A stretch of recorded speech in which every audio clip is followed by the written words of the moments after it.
Okay, good evening, everyone. If everyone could make their way to their seats, please. And thank you for the great turnout, even with this weather we're having tonight. The evening's regular board meeting is called to order at 5:09 p.m. Roll call, please. Mrs. Amaker. President Weinstein, Present. Vice President Wallach, Here. Clerk Wood. Here. Trustee Kelly. Here. Okay, good evening, everyone. Sorry. Everyone can make their way to their seats, please. And thank you for the great turnout, even with this weather we're having tonight. That's weird. The evening's regular board meeting is called to order at 5:09 p.m. Roll call, please. I apologize for that. Trustee Kermode is absent. Trustee Napier. Here. Trustee Scott. Here. Superintendent Larson Everson. Present. And I'm Idalia Amaker. Thank you, Mrs. Amaker. At this time, I would like to invite our Chief Administrator of Instructional Services, Mrs. Paxton, up to the microphone to guide us in the flag salute and the moment of silent reflection. Okay, please stand. And right hand over your heart. Ready, begin. I pledge allegiance to the flag of the United States of America and to the republic for which it stands, one nation, under God, indivisible, with liberty and justice for all.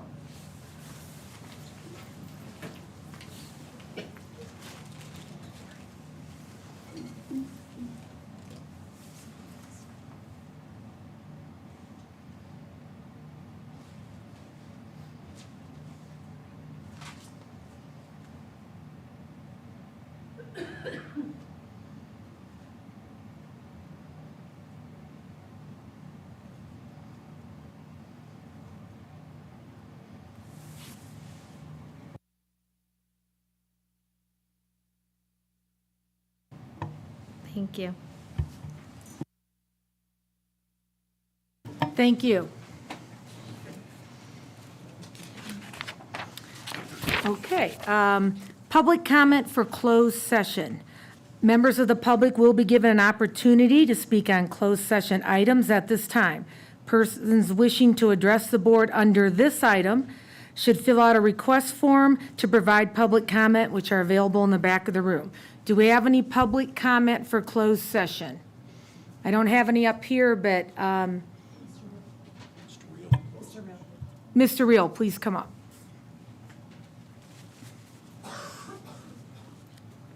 Did I miss his? Thank you, members of the board. Today I spent a little bit of time reviewing the Tehachapi Unified School District Local Control Accountability Plan, or LCAP.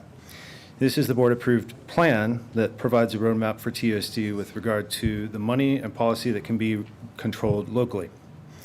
The board appoints the superintendent as the chief administrator of this plan and is undoubtedly holding the superintendent accountable for the execution of its contents in the course of formal evaluation. You may therefore be wondering how a member of the public would obtain a copy of such an important evaluation document. Just kidding. You probably know that it's already on the homepage of the TUSD website. Contrast this with the TUSD SPED action plan. We've been told that this plan for action to improve special education outcomes within the Tehachapi Unified School District exists only within Ms. Larson Everson's personnel file. I can't imagine that that's what the board intended, and I'm extraordinarily confused on how a district-wide policy was implemented solely through the superintendent's evaluation. I have a couple of quotes from Mr. Herndon's letter to me, signed by President Weinstein from 2 meetings ago.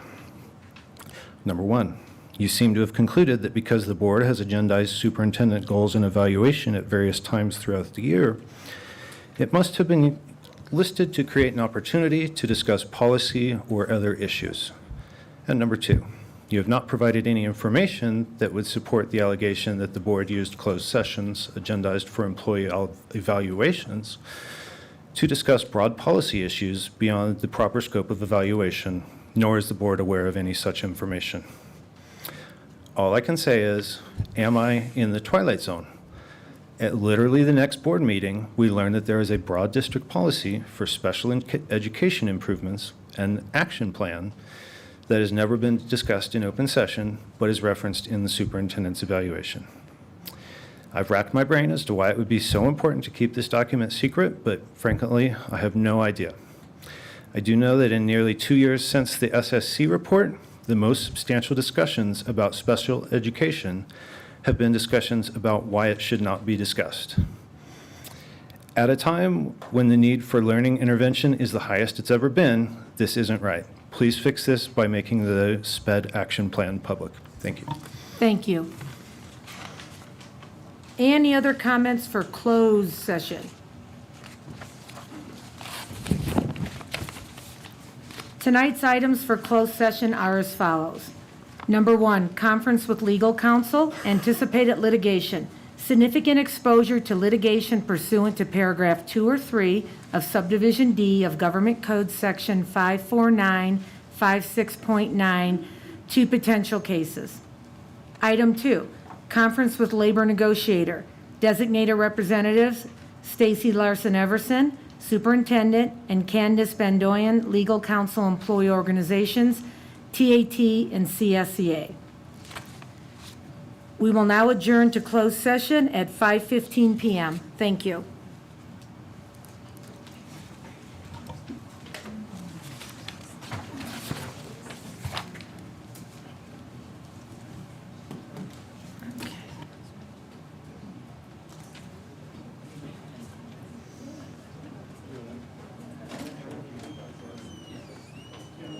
Just a heads up for everyone in the room, we do anticipate these 2 items may take a little bit of time to go over. So not sure on that, but probably a little bit of time to go over them.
I know it's really nice.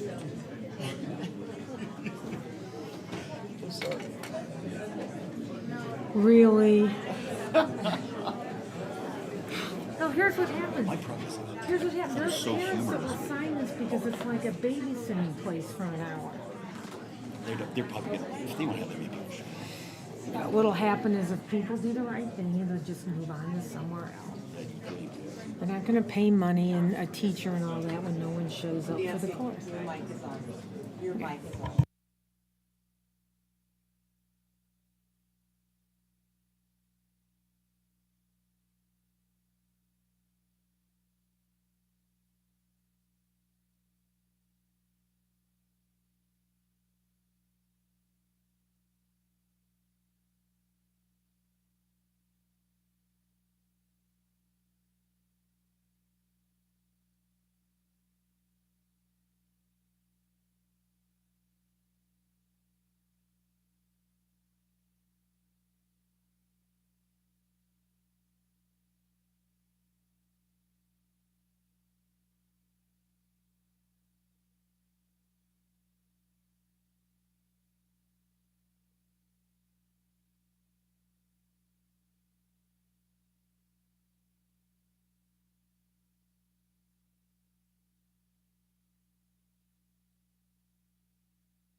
Okay, good evening, everyone, and thank you for your patience while we were at closed session. We are reconvening to open session at 7:03 PM. There is nothing to report out from closed session at this time. Item 5 is approval of the agenda. Any discussion regarding the agenda? Do I have a motion to approve the agenda? Kelly, make the motion. I'll second. Thank you. All those in favor? Aye. Aye. Opposed? Motion carries. Moving on to general function, we will now have our superintendent update. Thank you, President Weinstein. Good evening, everyone. It's been a while since we've seen a full boardroom, even on a wintry evening, so it's good to see everyone. Mr. McKay's got the PowerPoint up, so for the sake of time, I will try to move forward as quickly and efficiently as I can while still covering all the topics. All right, so if you could take us forward to the next slide. If you haven't been to a board meeting before, you may not know that we share the good around here. We always start off with hoorays. This is part of the district's launch of Capturing Kids' Hearts and a way that we are promoting social emotional well-being for students as well as positive school culture. So we're going to begin this evening's meeting with a few good things that I call hoorays. And this is a way that we start our day in the classroom showing kids interest and engagement. We set a positive tone for the classroom and for the day's learning. We model leadership, positive thinking, and we're just really excited about how our staff has embraced Capturing Kids' Hearts. So for tonight, let's go to the next slide and start off with our first hooray for this evening. Mrs. Markison, principal of Cummins Valley.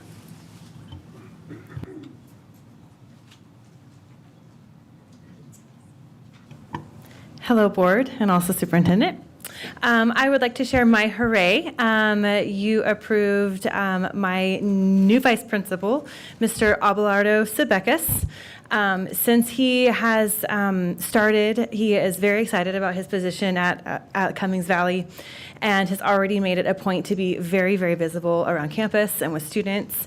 We are very thankful for him, and he's just been a really great asset to our team. Thank you. Thank you. Hooray! I know you guys are going to catch on as we keep going. All right. So for our next hooray, if we go to the next slide, I'd like to invite up Mr. Lowe, principal of Jacobson Middle School.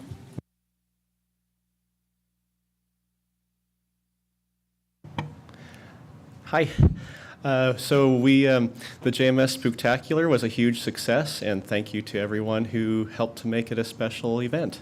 And we'll be telling you a little bit more about that a little later. Thank you. Thank you. Hooray! All right, next slide, please. Let's welcome Ms. Kendra Bailey, principal of Golden Hills.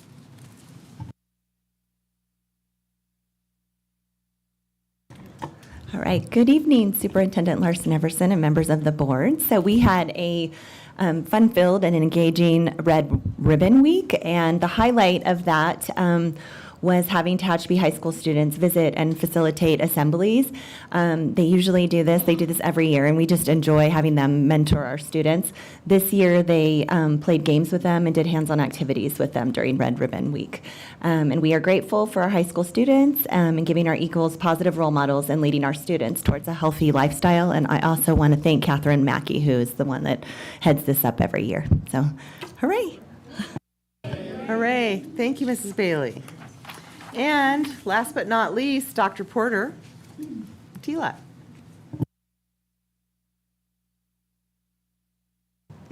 Good evening. TILA has some hoorays. Basically, we're looking at hands-on experiments and a lots of STEAM activities. Those are our middle school students there making glass hearts. They were talking about ratios and proportions as they put little beads in their hearts, and the teacher took them home to her kiln and fired them and brought them back for the students. And our elementary students, that's an activity, a challenge they had. They were making earthquake-proof structures out of marshmallows and toothpicks and cardboard. So we're doing lots and lots of hands-on activities with the students and really getting them involved in STEAM. Thank you. Thank you, Dr. Porter. Hooray! Moving on from our hoorays, thank you, everyone. Talk for a minute just about Capturing Kids' Hearts. Our Capturing Kids' Hearts journey is continued this year, and we're working to inspire and serve our students. And during this month of giving thanks, I want to express gratitude to all of our teachers, staff, administration, and of course our parents and families too. Everyone's working really hard to meet the needs of our students, and just as we want to encourage and support our students in working together effectively, as professionals, we are inspired to work together better. And in visiting schools and classrooms, it is really wonderful to see students working together to perform academic tasks.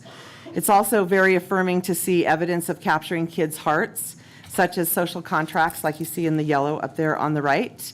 And another piece of evidence you'll see up there in the middle is a picture of a thinking map that was created in one of our TK classrooms, and that map was created as the students shared their good things. So it's not something that we just do here in the board meeting, our hoorays and sharing the good. It's something that's happening in our classrooms across the district, and we're really proud of the work that our team is doing together.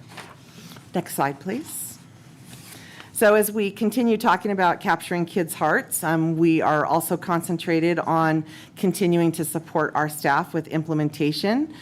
We did a CKH, Capturing Kids' Hearts, training for our non-student professional development day on October 10th. And then also on October 26th, we had 58 elementary instructional and SPED paraprofessionals attend Capturing Kids' Hearts training. I want to especially thank the instructional services team for putting together ongoing training to support our staff. and thank all of our staff for their continued enthusiasm towards implementation of these strategies. Hooray! All right, let's talk about enrollment. This is information that we share each month, and you can see our current enrollment figures.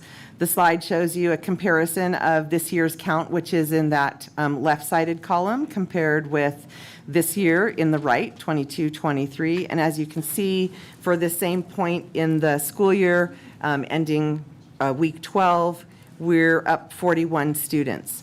You will notice it looks a little funny in the middle where we talk about TILA, and the reason for that is last year TILA was a district-wide program. Students were enrolled in the program, but they were still actually officially enrolled in their particular home school.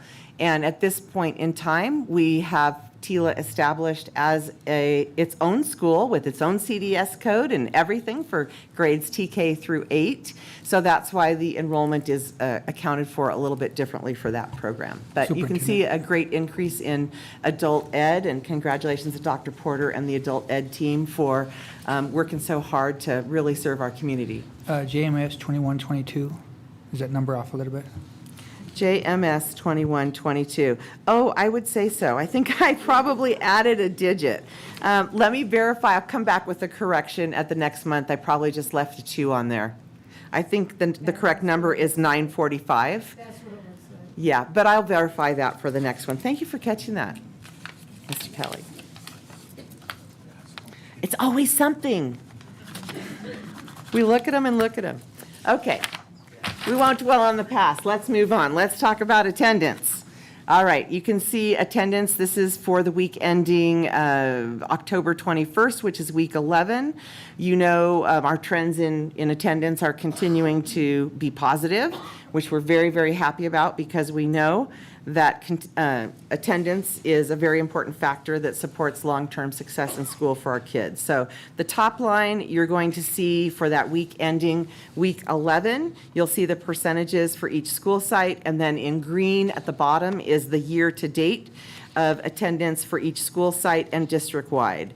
So this is really good. You'll see in the very, very small print there in green down in the bottom right, 21-22, our year-to-date attendance average was just over 87%, and right now we're at almost 93%. So I know it sounds like these are small changes, but important when we're talking about kids being in school every day and having opportunities to learn with their teacher and interact with their peers. All right, let's go on to the next slide, please. All right, so we're going to take a brief little data dive here. Since our last board meeting, the California Department of Education publicly released school testing data results statewide. At our September board meeting, I shared a broad overview, really, of overall student performance, and I wanted to share a little bit more in depth this evening. I'm saying a little bit more in depth because I know our time is limited. But this evening, I'm going to speak a bit about our English language arts results, and then we'll follow up in December in my December update and include some information about mathematics. So since student outcomes are really the key center of our world here in the district, I think it's essential that we take a little time just to review and understand this data. So while in my last presentation in September, we spoke about all students, we explored a little bit of our social emotional data. And for state testing right now, we're going to look at English language arts, whereas we just looked at the all students. So let's start where we kind of left off, which is the all students. If you look along the bottom of the table that's up there, you'll see go all the way to the right, the 36.51. That's the percent district-wide of all students who participated in state testing. That was the percentage that were meeting standard or above standard. And I do want to mention that, again, state assessments are one measure. We use a lot of other measures, as you've heard me talk about before, that we do a lot of universal screening and ongoing diagnostics here in the district to monitor student progress and guide instruction. And the results of this assessment, the students took this assessment last spring.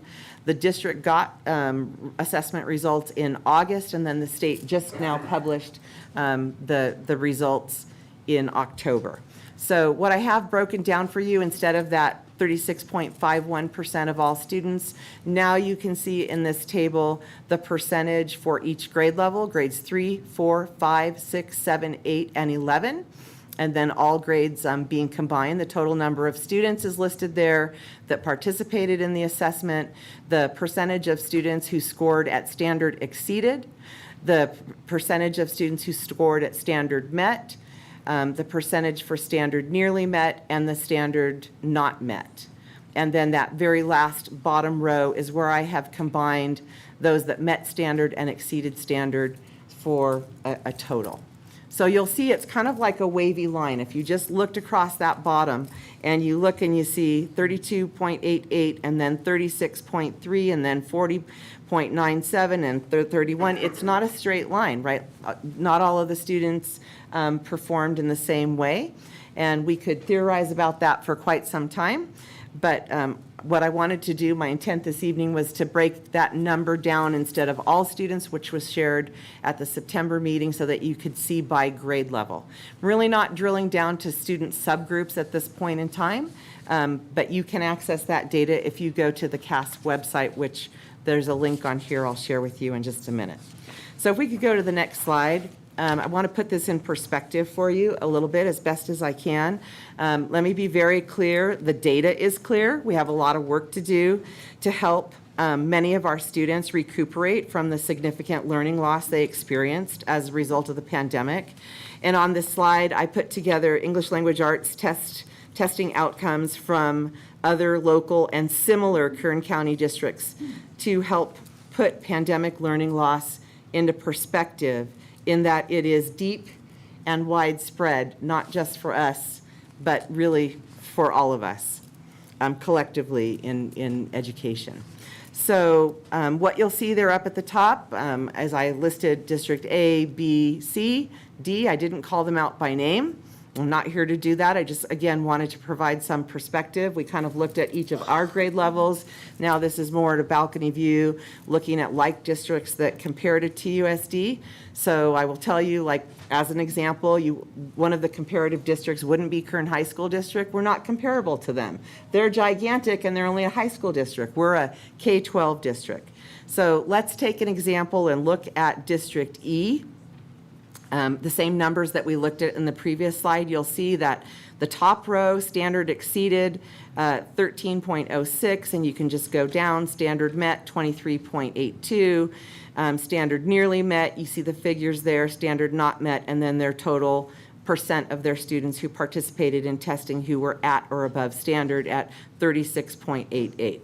That's a comparable district to us, and then you can see TUSD is over on the far right, with 11.4, 25.11, 26.59, 36.90, and 36.51.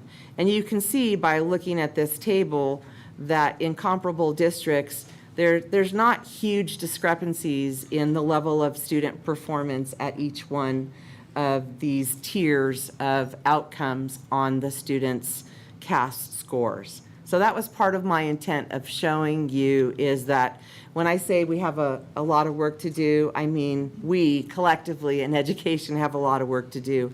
And we're ready to do it here. We're doing it here. And I wanted to emphasize the importance of our continued collective efforts to focus on student outcomes so that we can provide the very best resources and innovative strategies that are available to us. If you notice at the bottom of this slide, there is a CASP link, if you don't mind, Mr. McKay, clicking on that. If you have an interest in seeing what the results are, you can dive into the CASP website. It's very informational. It might take you a minute to get oriented as to how you can filter and search, but you can look at our district, you can look at other districts, and it will break down by standards and outcomes for you. So there's quite a bit of information that is there for you to access. Okay, if you can go to the next slide. Sorry to make you jump around like that. Give you a minute to get caught up. It should say what do we know. Okay, so a little bit about what we do know, looking at spending a little time evaluating our CAST scores, and again, recognizing that it's very old data, but it's still data and it still gives us information. Some of the things that we can see from our data is that many of our students are near standard in grades 3 through 11. If you kind of look at that data across, we know there's about 25% give up or down a little bit of all of our students that are near standard. This is good because this means with very targeted intervention and supports, we can get those students up to standard. So that's actually very good news. Overall, students performed the strongest in reading. And when you look at what that's measuring, it's really how well students understand the stories and information that they read. Writing is the weakest performance area that we have, and when you drill down to understand what that's measuring, it's how well do students communicate in writing. We know that looking at our subgroups, our socioeconomically disadvantaged, homeless, foster, and students with disabilities overall have had a greater impact from the pandemic and have a greater learning loss than when comparing them with our other subgroups. We are leveraging our diagnostic screening data and ongoing assessments to hone in on specific student needs. And our student data is used to guide instruction, develop our intervention programs and strategies, and to clearly identify what are those intervention services that we need. As we provide intervention, it takes different forms depending on the grade level and grade span. We have some after-school interventions, some that are, in-school interventions. We have tutor.com. There's a wide variety of tools and resources that we're using to try to make an impact for our students. But what we know, you can see I have noted down there at the bottom of the slide, is that the pandemic has had a negative impact on our students academically, socially, and emotionally. And I'm really grateful for our team and for the board's support that long before the state testing data became available, that we really began putting the resources in place and addressing them through our LCAP to help us support students in their learning gaps and get them back on track. So some of those key strategies, I'm not going to run through them all. Probably the one I've highlighted the most, you hear me talk about it often, is MTSS, which is our multi-tiered systems of support that we are continuing to implement as a district. And then, of course, our diagnostic assessments that we're doing, our universal screens 3 times a year to make sure that we're monitoring students' progress and know how to pinpoint instruction. Next slide, please. All right, let's move on to sports. Sorry to be going at lightning speed, but I first want to say congratulations to our THS Warrior football team and coaches and families on their winning the South Yosemite Mountain League Championship. Hooray! This is the first league championship for THS since 2017, and following their achievement as league champions, the Warriors went on to compete in the CIF Central Section postseason playoffs on November 4th and emerged with a victory over Visalia Mount Whitney, and they will take the field again this Thursday, November 10th, against the Fresno Sunnyside Wildcats. So good luck, Warriors. Also, our Warrior football members are not the only champions in the house. Congratulations also go to our Lady Varsity Warrior volleyball players, coaches, and families. They also emerged this season as South Yosemite Mountain League champions. Like our footballers, a championship had not been achieved by the Lady Warriors in volleyball since 2017. The Lady Warriors ended their season in CIF Central Sections playoffs against Fresno Christian on November 1st, and big congratulations to our Lady Warriors. Hooray. Okay, we're not done with the congratulations or the hoorays yet, because we have more congratulations and a shout out to our Lady JV Warrior volleyball players and coaches for their achievement this season. They too finished up their season in great form, undefeated, and also taking the South Yosemite Mountain League Championship. Congratulations and hooray. All right, you guys are getting a little weak on the hoorays out there. So I got one more chance here coming up. One more congratulations to go. Our Lady Warrior golfers took championships for South Yosemite Mountain League. Congratulations. Hooray! Hooray! There it is. All right. Thank you, everyone. Congratulations and hooray for all of our athletes, their families, and coaches. There's more. We do updates at every meeting. I try to get them in. We have a lot of talented kids. So, quick update. Use of copyrighted materials. I wanted to mention, I know that there's been some questions. There may be some questions this evening. We do have a draft update to administrative regulation that's in progress on the subject matter, language, and usage of motion pictures and parental permission. That draft is available for review and input through my office. And anyone who would like to review it and fill out an input form or suggestions or feedback to that draft regulation can do so between November 9th and November 18th. So again, if you have an interest, you're welcome to come on by starting tomorrow. We have it ready for your review, and you can provide us your input. We'd love to hear it. Next slide, please. And we talked about our athletes. Let's talk about the arts just for a moment. Few things to highlight for you. I know there's been others that have been going on, but on October 20th, I had the pleasure of attending the JMS Fall Concert. It was really great to see the kids so enthusiastic, excelling, and really enjoying themselves through their performances. That was on the 20th, and then we had our THS Drama Club recently performed Ghostlight on October 27th, 28th, and 29th. So congratulations to all of our hardworking performers. I know that this is something that they love. It connects them to school, and we love to see them perform. And I was glad that I got to be there at JMS for their fall concert. So we are now to our bulletin boards here that you see in the boardroom. This is a tradition that we have monthly. We have different schools and departments decorate our bulletin boards, and this month up in the barrel is Jacobson Middle School. So I'm going to invite Principal Mr. Lowe back up to the microphone, and he is going to share a brief presentation with you to provide you with information and overview about those bulletin boards.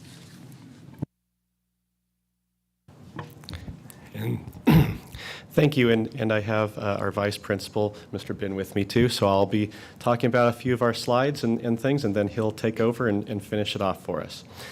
So if I could have our next slide. When I started as principal, one of the things that I indicated that I wanted to work on was having something for everybody at school so that they wanted to come to school and there was something that they were coming for other than feeling like they had to because they're told to by their parents and so on. So that's kind of how we're going to go through these slides today, is some of the things we have that we're working on for our school culture and opportunities for our students. So to start off with capturing kids' hearts, we have started working on that in all the classrooms. A couple of pictures up there are to indicate that some of the things that the teachers are working on with their students. In the lower right, each class makes their social contract, so that means that a teacher has to do 5 of those for their class. So that's what that indicates there. And then working on things like how do you work with people when you have conflict, and so that's what a couple of those things indicate. And the teachers are really starting to try to embrace that and use that as a foundation for how they're running their classrooms. And next. Working on our school culture and our Sunshine Committee, which works on trying to work on things for not only our students but our staff as well. What we have up there, the picture on the left upper is a picture of some of our staff on one of our early release days. We've been working on having a theme for each early release. After we took that picture, we went in for our chili cook-off. And tomorrow for our early release, we're having a soup making contest. And so we're having a lot of fun as a staff. In the lower right, the staff again, we at our Meet the Bulldogs assembly, where we introduced the students to our new ASB officers and also to our volleyball teams. We then had a staff versus 8th grade volleyball team game, which was very exciting and very humbling for the staff. Our 8th grade volleyball team is pretty awesome, and Mr. Ben will be talking a little bit about them in a few minutes. In the upper right, the picture indicates that we are having some display cases built in our hallways where there used to be lockers, so that we can display some of the efforts that show fruit from our sports as well as our academics. So that we are, working on spirit and having the kids see what has been happening. And then in the lower left is the 100 Mile Club insignia, which it indicates one of our clubs. We have several clubs that we have going at the school. The 100 Mile Club is for people who are trying to earn 100 miles of walking or running on our track during the season. Next slide, please. For our reaching out to the community and parents, we have some parent nights that we are working on. We had our first, which was with our learning director, our counselor, and our social worker on academic success. We have parent nights coming up later in the year. They're based on attendance, behavior, and social emotional well-being. And we're also working with Kern County Sheriff's Crime Prevention Unit to do presentations for families on trends in teen drug use, as well as children on the internet and how to monitor that. Another group that's working very hard to help our students this year is our PTO. The PTO has really come back strong this year. We have much more involvement than we've had in the last few years. And I'm really excited because we kicked off what traditionally had been something that was done every year for the JMS, which was the Bulldog Card fundraiser, which has been very popular. And it got started again this week, and we're hoping for good things. Our 8th grade students, with your help and the help of many people at the district office and at our school, and as well as parent volunteers and so on, were able to go to Camp Keep. Some of them went October 10th through 14th, and then another group went the 24th to the 28th. You see a few pictures there of them leaving at the crack of dawn and then having fun over at the coast and learning a lot about science. They really had a good time, and I appreciate everybody who made that possible. A week or so ago, on the 28th, we had our Halloween Spooktacular. I think this one was really a fun one. It came from our 8th grade. The 8th grade decided that they wanted to work on building community spirit and also have an opportunity for students to really take the lead on planning and then executing an event. It was open to everyone from kindergarten up to seniors in high school, and we had a gigantic turnout, different advisory groups and grade levels and so on, as well as sports teams, and some of the clubs had booths, and the kids ran them, and it was very fun, and it all went well, and I really appreciate everybody who helped make that possible. We have, some people, they don't thrive on other things, but they thrive on arts and murals and doing the arts. And so we have our band and choir that, like was said earlier, had a concert. We also have a mural class this year that is working on our hallways, which in many ways are quite drab, but we're trying to make them different. And so they're working on different murals. The one in the lower right is one that they're working on right now that is in the 6th grade hall, which is it's going to be a multiplication chart so that we jazz up our walls and also make them academic at the same time. And now I'm going to hand this over to Mr. Ben to wrap up the presentation. Thank you for giving me a few minutes of your time. Good evening, everybody. The PBIS store, the PBIS stands for Positive Behavior Interventions and Supports, and it's being held or run by our learning director, Ms. Andrade. And there's a lot of good things that happen on a daily basis. I would say, probably 99% of our kids at any given time are doing the right thing, and we're just trying to highlight those good things and not always looking at the negatives.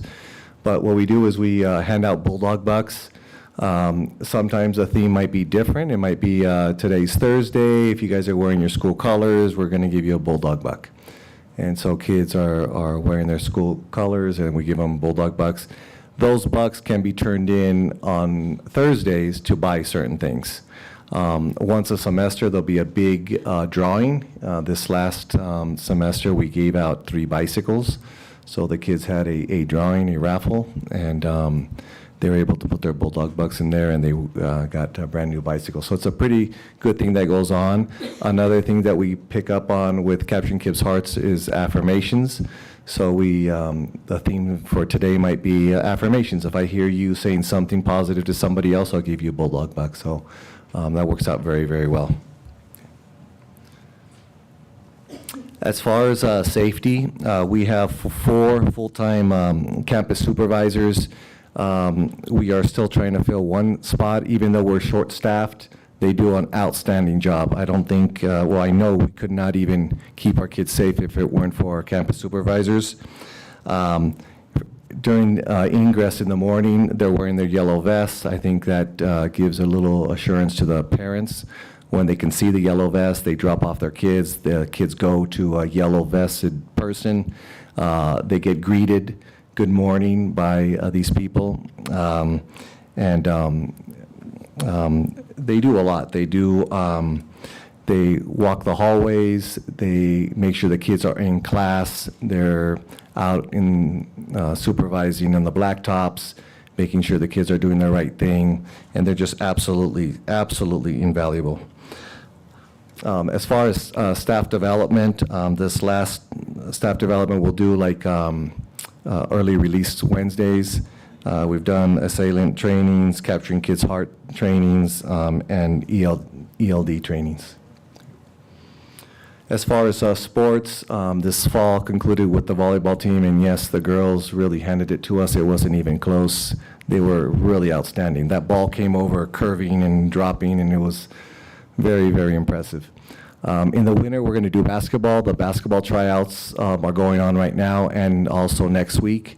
And then we really look forward to the spring track and field, because track and field is a time where all kids can participate, regardless of what they want to do. There's a lot for them to do, and a lot of kids can run very well and maybe don't like baseball or football, but they're able to run and jump and do other things. So the kids really like to do that, so we're really looking forward to a good track and field season. As far as services that's offered, I can't say enough about Mr. Colby, our social worker. He's there early at 7 in the morning, he's up by the gate.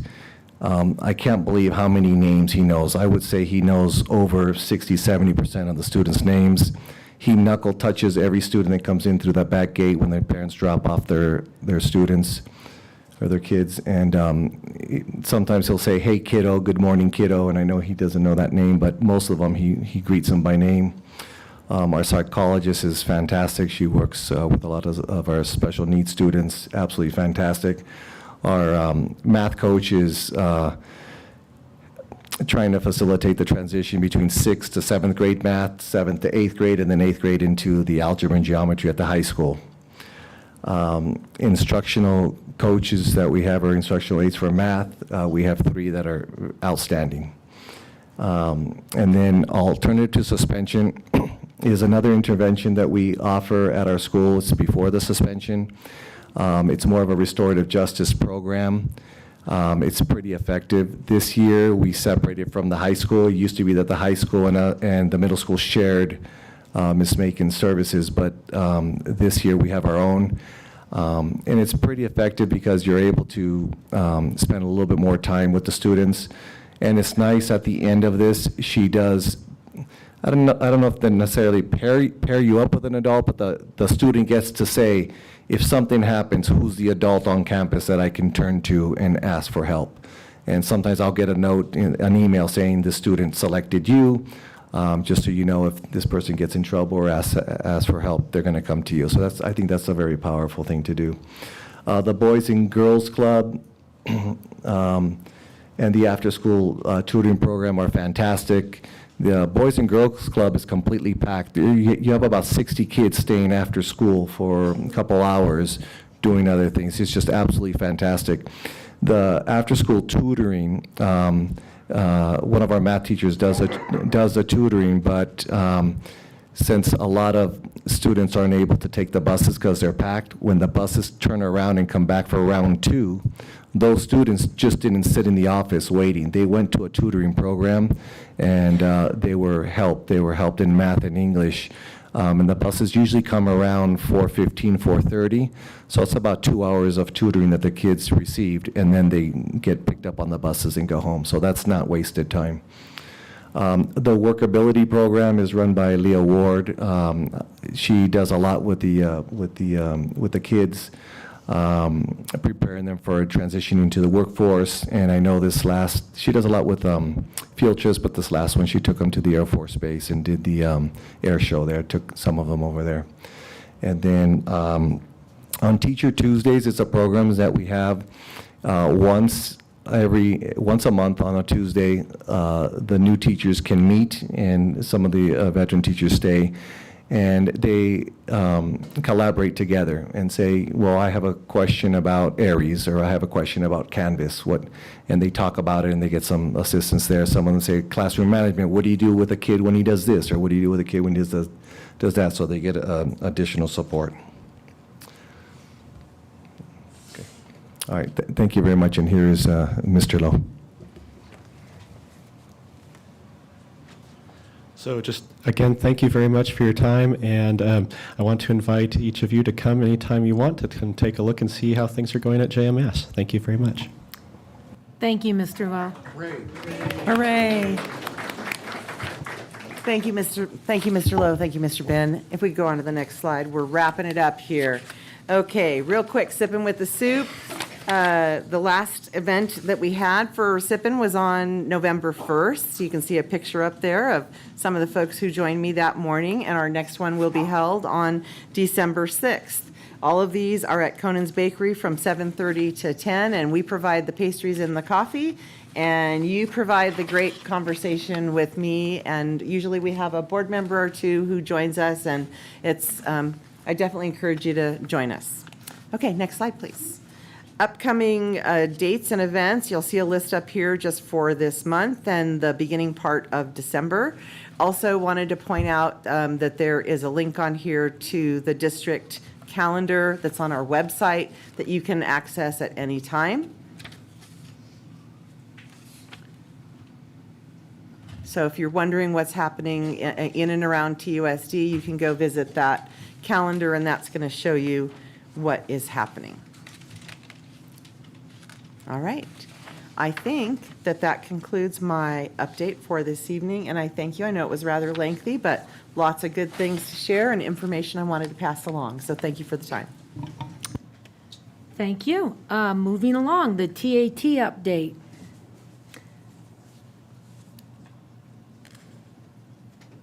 Welcome, Mrs. Archie.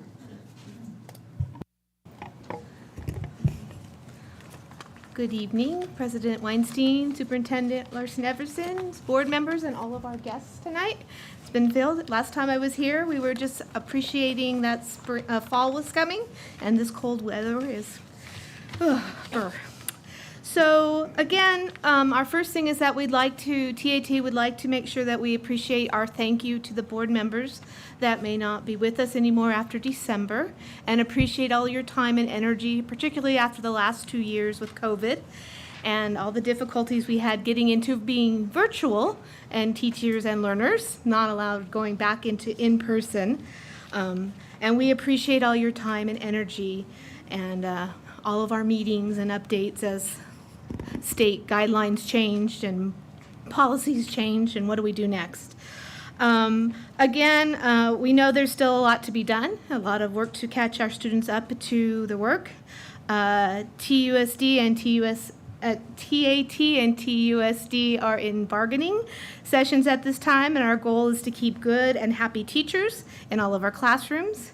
We all need to figure out a way to work on erecting a good communication with our parents and our community about what is going on in our classrooms, and have faith and trust back with our teachers.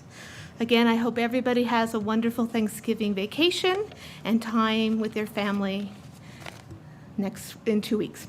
Thank you. Thank you. CSEA update.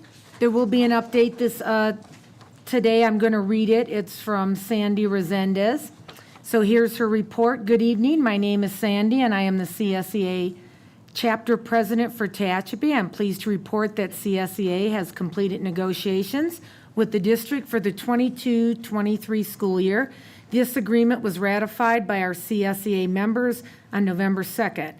Our tentative agreement will be voted on tonight by this board. I would like to take this time to share with the board the concentrated effort and commitment by both sides to continue to improve our salary schedule and fairly compensate our classified employees. We are very appreciative of the collaborative relationship between the district and CSEA that helped us to reach this agreement and positively affect our members. This agreement was well received by our members. We had our highest voting turnout to date at our ratification meeting. In closing, we have had an uphill battle for years trying to mitigate the minimum wage increases. It wasn't until Superintendent Larson Everson became our superintendent that we started the process of addressing these issues. We have made wonderful strides in the past few years to make our salary schedule equitable and more appealing to potential employees. CSEA would like to say a big thank you to the superintendent for always valuing our classified employees and their contribution to our students. Thank you. Okay. PTO update. Do we have an update this evening? No. Okay, moving on to board communications. Anyone like to share anything this evening on the board? Okay, moving on to public comments.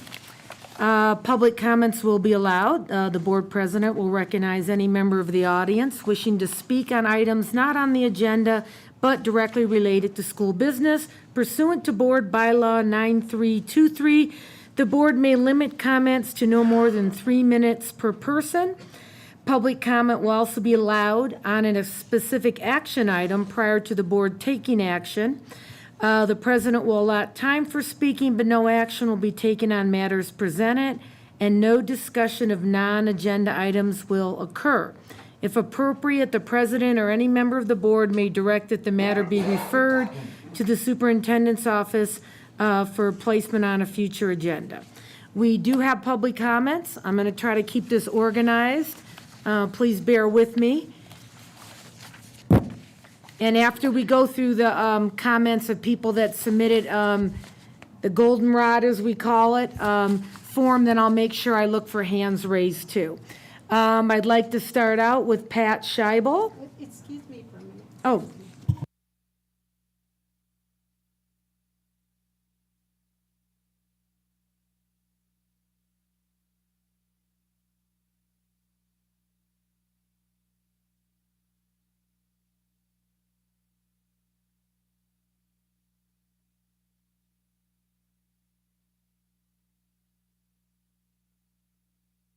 There is a handout that goes with this as well for board. I'm going to Let's do Mrs. Scheibel because she's up at the podium, and then we'll do. Yeah. Okay. She probably didn't hear. Thank you, Mrs. Scheibel, for your patience. Please go ahead. Okay. What is the cost? Please, yeah, and please introduce Don't know this yourself. stuff. What is the cost? And I'm not talking about dollars. I'm talking about what is the cost of sexualizing our young people in schools. Everybody's familiar with what's going on across the nation. We have first and second graders that are being taught about genders and ask, what do you feel your gender is? We've had classes where sixth graders in health would be given pamphlets with illustrations of different sexual positions and the vocabulary that goes along with it. We've had 15-year-old girls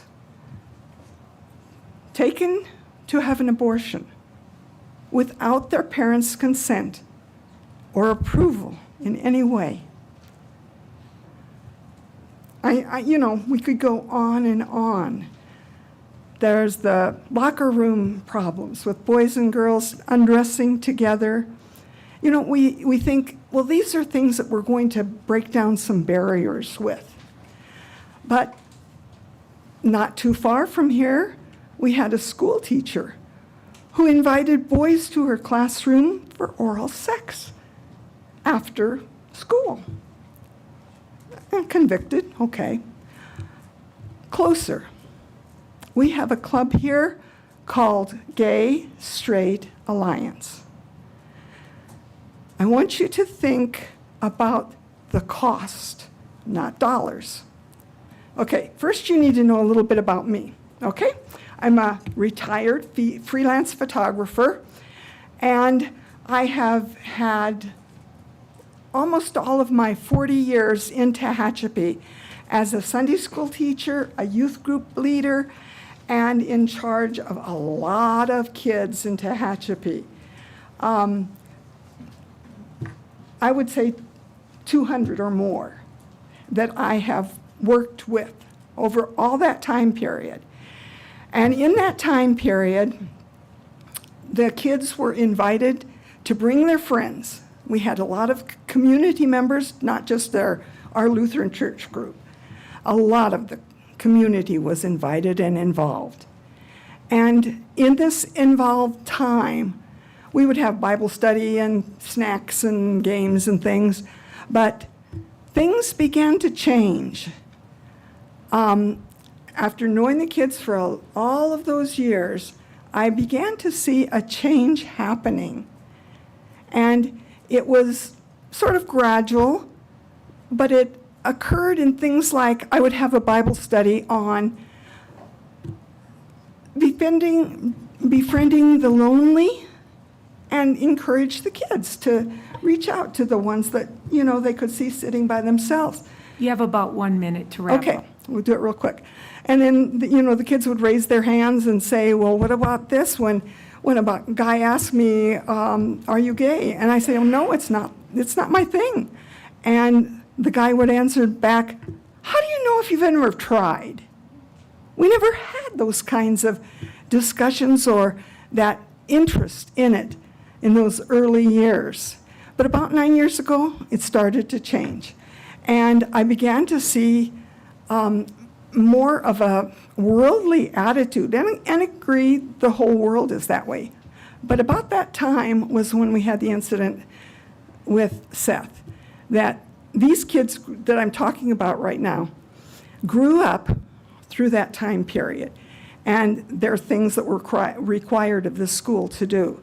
Okay, now I'm going to get you to meet. You have about 30 seconds to wrap up. Okay. I was counting the number of kids that were deeply involved in the Gay Alliance, the Gay Straight Alliance, okay? Where are they now? I will tell you about a few real quick. Of course, you're going to cut me off. These are kids I loved and cared for and wanted good things for them. This has never happened before in my 40 years of experience. I have kids that are almost any level you can think, transvestites, the don't know who I am, I'm bi. These kids, it's hard. This is the cost. When you mess around with kids, you take them into sexual areas with things they shouldn't be doing. Stick with the basics, because I love these kids and they're being corrupted. One last picture. Looked at a girl's Facebook. I keep in touch with lots and lots of kids. There's a picture of a girl nude from the waist up. 2 lines of stitches across her chest. Because she's so proud she had a mastectomy as a part of her transformation. There is a cost. Don't mess up our kids, please. Thank you, Mrs. Scheibel.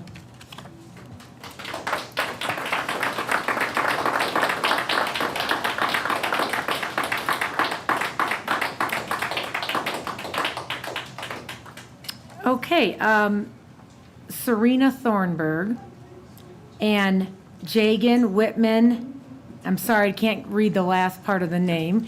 Please come up, ladies.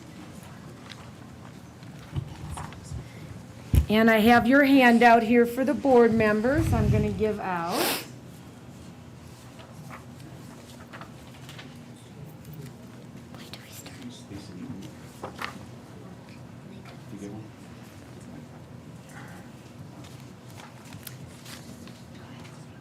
Hello, Okay, go ahead.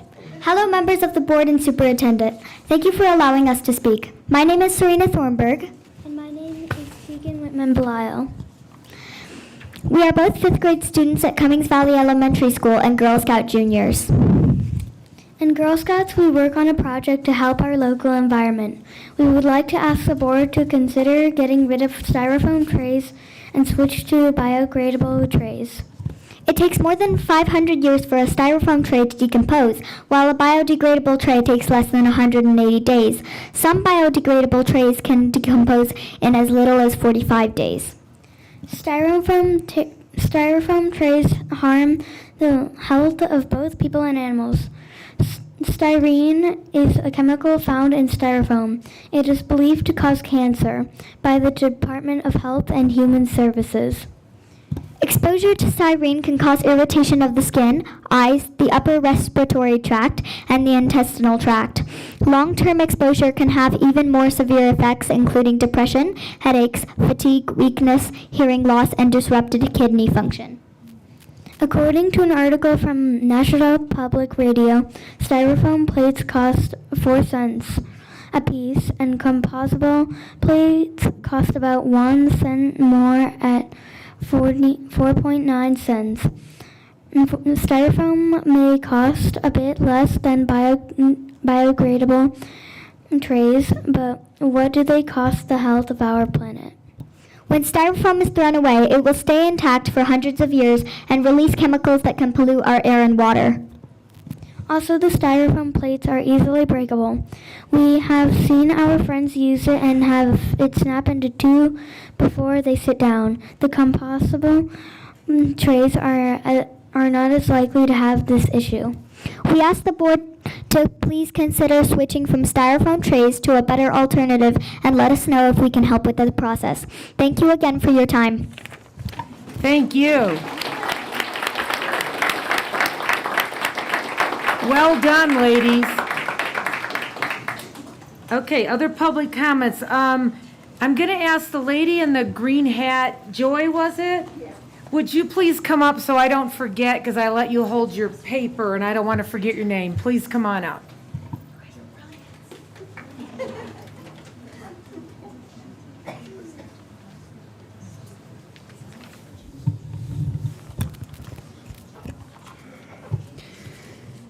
Good evening. I'm Joy Anderson, mama of a high schooler and football player. I'm here to ask school district to support the football program and Coy Burnett Stadium. As you know, our boys in the football program took us to the CIF playoffs. They won the league. The news is now calling us the Tehachapi Cinderella story. We're hosting CIF games now in Coy Burnett with no PA system. So imagine a football game that's just silent except for whistles. It's kind of embarrassing. Our boys played last Friday night without any announcer, yet they won. Can we please have a working PA system in place for this Thursday's CIF game? So many people of Tehachapi support the football program. There are posters up in the windows of more than a dozen businesses, and hundreds of townspeople are coming to the games. We were told that the PA system would be working before last week's game. That was a lie. Here's some facts. The boys are using a very dirty classroom at Monroe as a locker room. They have no benches. They have no lockers. They sit on the muddy ground.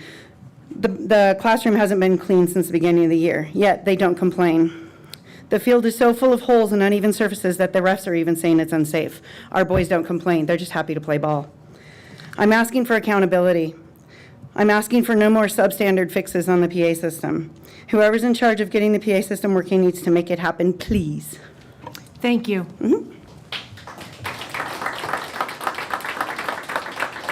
Brian, can you help me out with the clock here, and just a reminder to everyone, there is a clock here to the, if you see me looking over here, I'm looking at the clock that helps us keep on the 3 minutes. So I kind of grouped these together by topic. So I'm going to ask Stacy Peel to come up next, please. And by the way, if somebody's commenting on something and you just want to add to it or say you agree, that's fine too. Hopefully it's still on. Okay. I was hoping Corey would go first, but here I am. I am just over 3 minutes, I promise. Good evening, student board or school board. My name is Stacy Peel. I'm a longtime Tehachapi resident, graduate of Tehachapi High, mother and bonus mom of past and present student athletes, local realtor, and the current Warrior Boosters treasurer.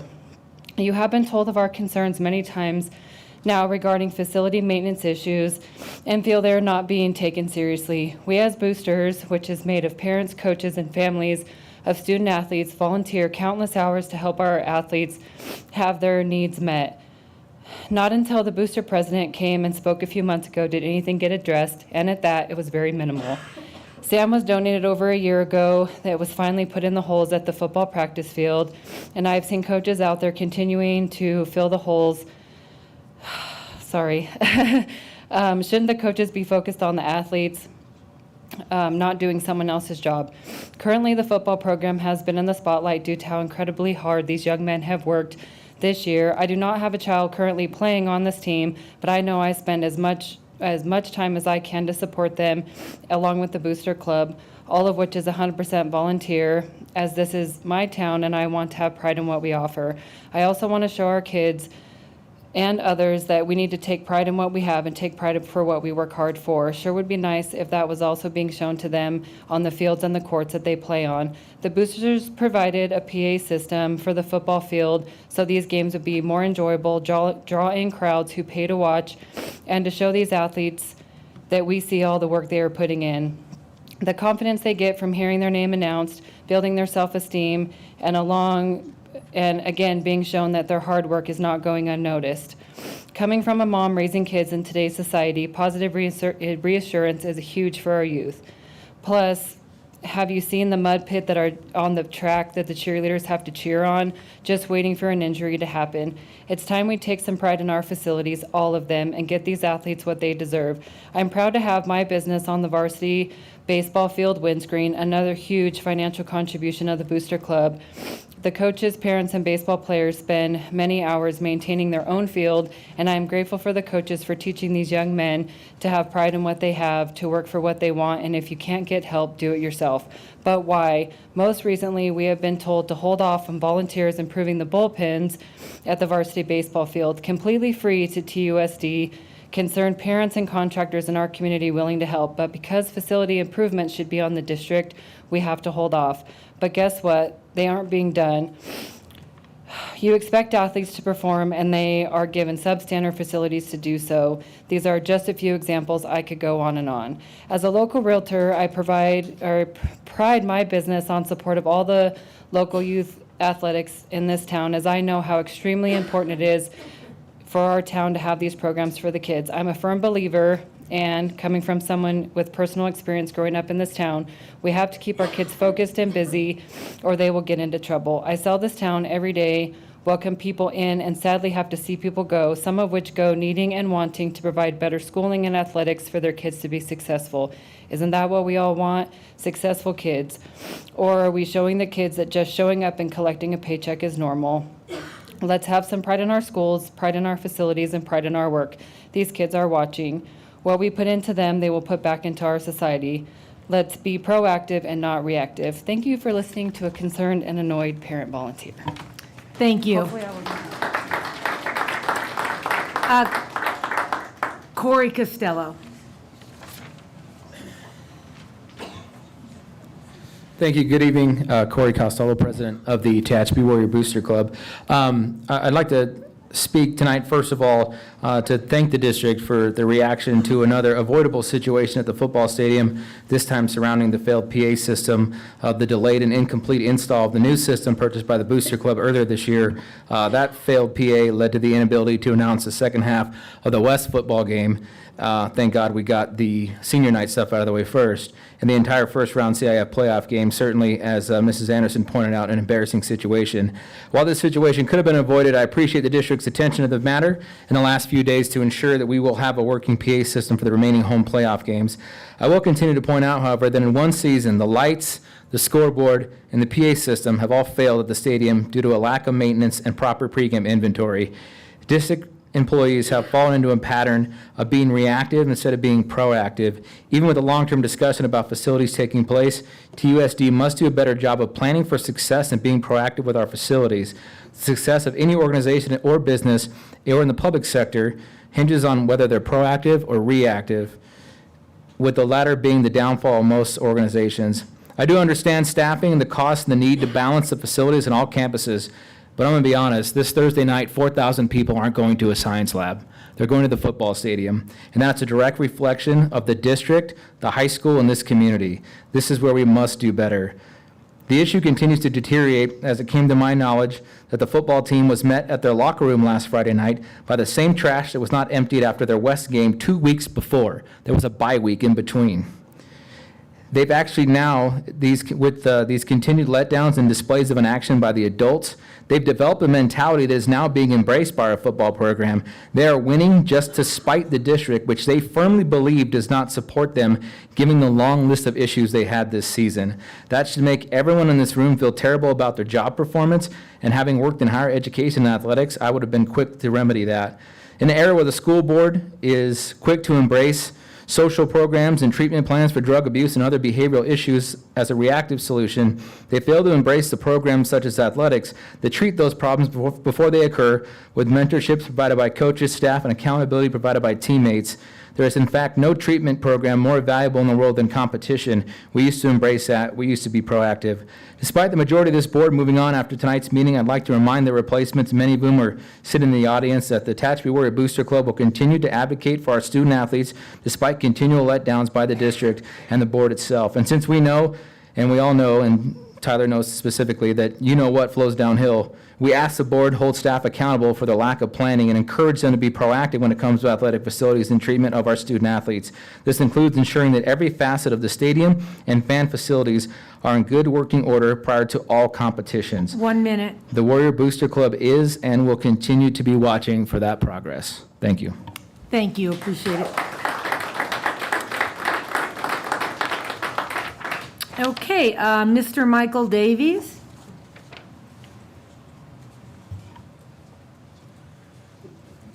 Thank you. I'd like to thank you and introduce myself to the school board members and to the superintendent, Mrs. Larson Everson. My name is Michael Davies. I'm currently serving as the mayor pro tem of the city of Tehachapi. I moved here in 1980. I met a young lady, fell in love with her, and then I fell in love with this town. When I first got married, we lived in the old trailer park right behind the football, and I used to go to all the games. Didn't go to school here, but I supported Tehachapi these many years. I've got certification for official. I officiate basketball. I've been doing that for 32 years. I've done football. I've done basketball. I do softball, do all realms of sports. I'm with youth a lot. I'm very involved with my church youth group. I see how it is important for competitive sports. I see that this was part of their growing up, and they'll give back to our communities. I'm so very thankful for everything that we have in this community. I grew up in Southern California at Paramount High School, and as soon as I graduated in 1978, I moved away from there, never to go back again. I married to my beautiful wife of 42 years who grew up here, went to school here. All three of my daughters went to school and graduated here. Now I have 5 grandchildren in the school district. I very much support the Tehachapi Unified School District along with everything that they do. I'm thankful for my children and my grandchildren, and they're going through what we're going through in today's world with COVID and everything else. Sure glad I didn't have to go through that, because I would have quit. I wouldn't have done it. But what I'm here for tonight is at the football game last night, I was very embarrassed that we couldn't have a sound system. I deal with a lot of youth at church and through my sheriff's department position, and we need to have our youth recognized for what they do. It's very important. I'm not saying to give them a big head or, but These kids are out there playing football. They've played their entire life, and now they're at this point where the CIF championship game, and they need to be recognized. I've heard from so many people in this town that, hey, let's install the sound system. We'll do it. Just give it to us. We'll do it. And I understand we can't do that because of insurance and different legalities, but we need to get this done. And I hope we can get this done before Thursday night's game, so we will be a gem on top of the mountain, and we will have a winning football team, and we will be recognized for the things that we do for our students, athletes, and our students, and our teachers, and our schools. Thank you. Thank you. Dennis Collins.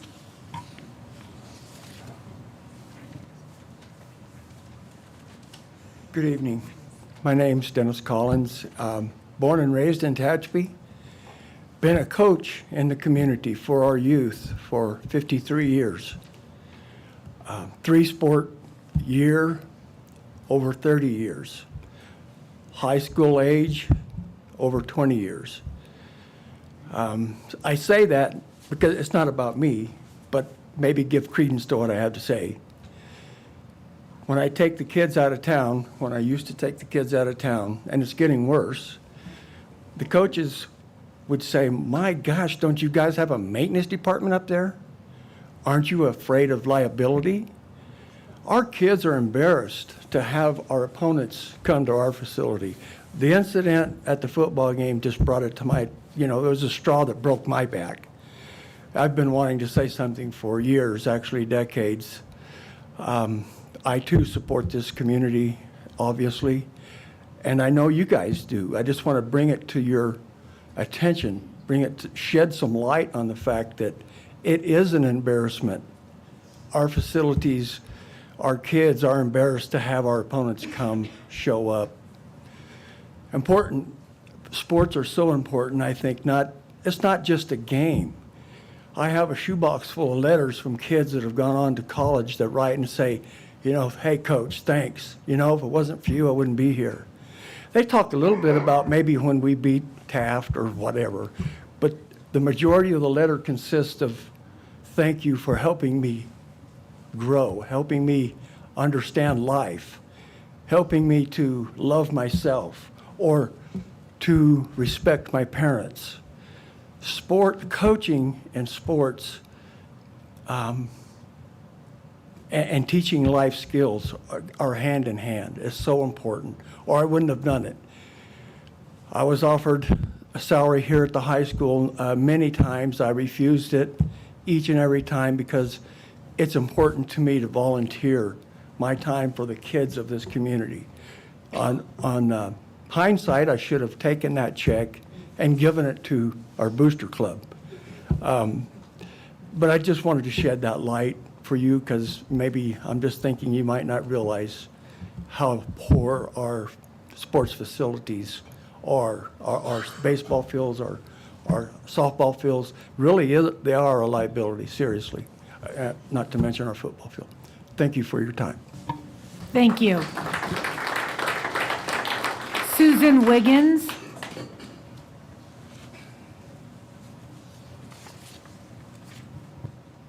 Put it down for the short people. Madam Superintendent, members of your board, you've heard me talk about this before. I don't have a written statement, but I thought about this a lot. And what I wanted to impart to you was, if you haven't learned already, don't make football people mad. I learned when I was on a school board that children need to be warm, children need to be cold, children need to have their toilets flushed and their lunch, and football, and your gym for basketball. I remember one year in a neighboring school district when graduation goes all week, and the first 2 days there was no air conditioning in the gym. And the maintenance guy came into my office and announced that it was going to be cold enough to hang meat in there, and I said, good. No one complained because it was cold enough to hang meat, because the problem was solved. And I don't need to tell all of these things, but my point is football pays for a lot of the rest of the sports. Football isn't just the only important sport. I raised kids in all that played everything. But the most important thing is that if you don't support your kids, and if you don't support your boosters and your parents who do these things, they will appear with pitchforks and torches. I'm making an exaggeration, but it's very important. And sports, I know sports isn't everything to teach us how to behave and to grow our children up, but it's one of the most important tenets to teach them to be on a team, to get along with others, everything that they're going to be taught in college when they graduate. So I really implore you to try and take care at least of the sound system. My late husband, Ed Wiggins, was on the championship football team in 1961 at Tehachapi High School. Some of you might remember that. I heard about it daily for 20 years. But they would have done anything. If he were alive today, he'd be up here talking to you about it, about how important it is. I grew up in Mojave, and we were Mojave Mustangs. Tehachapi Warriors were the powerhouse. Everybody wanted to somehow beat Tehachapi. And we haven't really been that powerhouse since 2017, but here we are now. And my grandson leads the tackles of a lot of places. And so I would just encourage you and put on your warm socks and come out Thursday night. You won't freeze, and you'll get to see, hopefully, that we'll win again. Thank you. Thank you.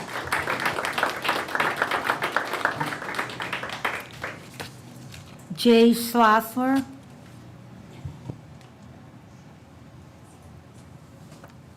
Thank you, Board. Jay Schlosser, I just wanted to come back up. I came up last month to talk to you guys about movie content at THS, and I just wanted to give you a quick report. Shortly after the meeting, I just want to, the superintendent reached out to me, and I met with the superintendent and the principal. My wife and I had a very good, lengthy discussion, actually, and I just wanted to voice my appreciation to the superintendent and the principal for taking the time to meet with us. Hopefully you guys have my email that I forwarded to the superintendent afterwards that I asked her to pass on to you guys reporting on that. And then I know that the superintendent in her previous presentation, it was kind of just, it's a little cryptic the way you said it, but that draft policy has something to do with the policy I requested relating to permission slips and movie content in the classrooms. And so did get that email, did get that policy. Thank you for that. I've already sent back a few comments on that, and I think it's a great idea that you open it up to the public for a couple of weeks. So please take a look at that. And I just want to come back and report to you guys that that had all occurred, and to express my appreciation to the superintendent for taking the time to do that. So hopefully that policy will get enacted here shortly, and we'll all be on the same page when it comes to that issue. So again, thank you from a parent with a student at THS who I noticed today was in one of the photos of the back wall. So I think you're hearing it. It's the same for all of us. We all deeply care about our kids, and what they're doing at this school district is critical to their growth. So thank you for that. Thank you. Leslie Carrasco.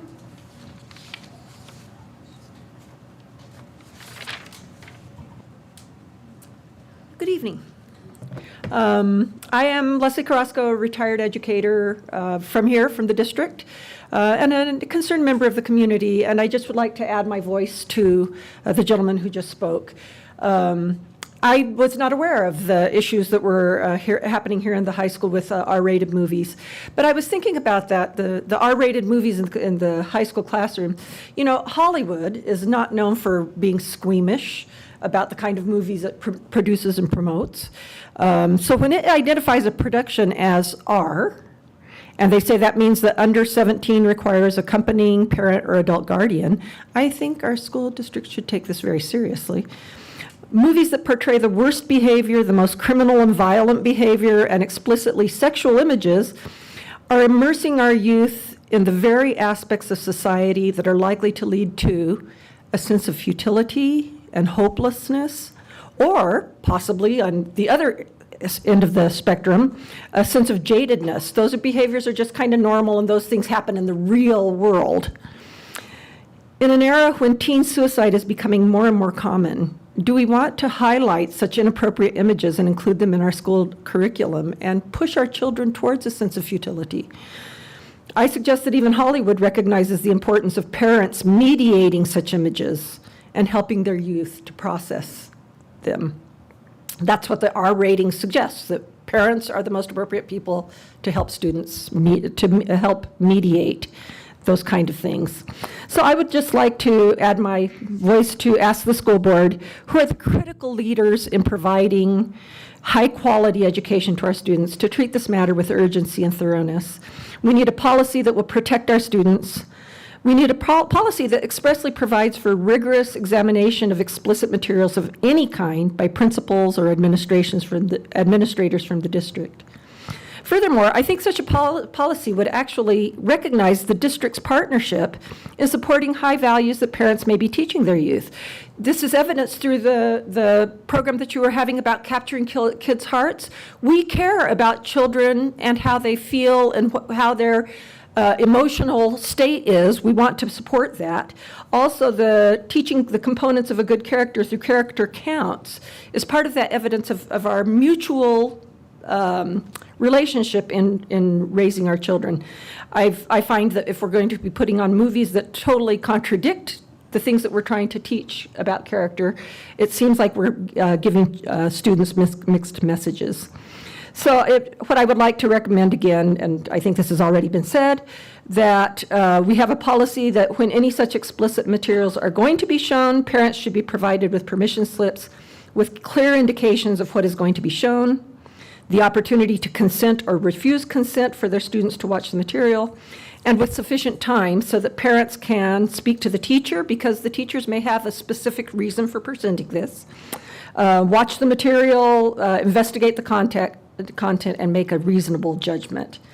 Lastly, students and their parents should not be penalized for opting out of something that has such strong possibilities of creating distress and confusion. Our students are our future. Whether they go into leadership positions, which, we hope that our AP students are going to be doing that, or whether they are workers or voters or child raisers or any other function within our society, let's provide them with the skills, the values, and the hope that they would have, that their decisions would make a positive difference in the world they live in. And I thank you for the opportunity to express my concerns. Thank you. Gail Purdy.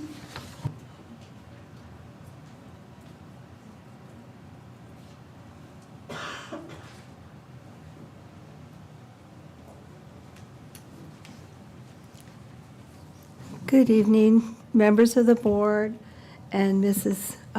Larson Everson. Thank you so much for having this chance to speak with you. I want to make a statement about going out on a limb to say that girls are injured by graphic sexuality in the classroom. Would I be exaggerating to say that many girls feel like they're pieces of meat to young men when sexuality is presented in the classroom? So how can you respect the ladies by allowing them to opt out of classes? The instructors find a way to inject sexualities in the curriculum. How are you protecting the ladies? Do the ladies feel respected? Are restrooms restricted to biological females? That's a question. Are the restrooms, all the female restrooms, restricted to females, and the male restrooms restricted to males? Biological? That's a question I would like to have answered. Also, again, do the ladies feel respected? And how would you measure the ladies' feelings of safety while at school? Do you ladies feel respected if you put yourself in a position, either attending JMS or THS? Would you feel safe there now? I mean, as you're growing up, I think of myself as being a teenager, and the things that I hear are not things that I experienced a long time ago. Do the ladies feel safe? Do the young gentlemen feel safe? So I'm happy to report that I have 140 signatures on a petition of concerned parents and citizens who urge TUSD to remove sexuality from all schools and any and all programs that take away from teaching academics. To do so would make students at TUSD, all the students, feel safer and happier and free to be smarter. Thank you. Thank you. Jeanette Johan.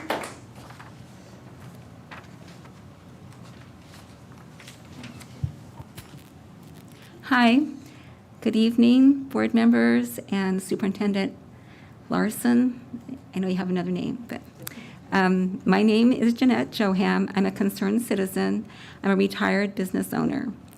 If we would like to have our very best students taking AP classes, to have them be exposed to brutal and graphic violence, excessive strong language, nudity, and drug use, I'm concerned. They are getting training to be the leaders of the future, and it would be good to have no such experience, in my opinion. Sometimes when a person believes they will only show a clip, they don't, and they end up fast-forwarding, and the observer still sees graphic scenes passing through their senses. They're very difficult to forget. They're very easy to remember for years. So I am disappointed in showing R-rated movies at our high school. Of course, it is the parents' prerogative to give permission or not for the children to see such movies, at least that's what I think. But I've heard that permission is not always obtained in a timely way without enough notice given to the parents to get a permission slip turned in or a non-permission slip. I also heard of a child who a movie was shown 3 times in a row and they had to go to another room and be alone, or they felt ostracized. I know that in the past, students need to have turned in a permission slip to travel anywhere off campus for a field trip or game. It is imperative that in showing an R-rated film, the same would be required, that the teacher would have the permission slip in their hand with the signature of a supervisor, like the principal or anyone in authority, making sure that it is done before any such film could be shown to the student.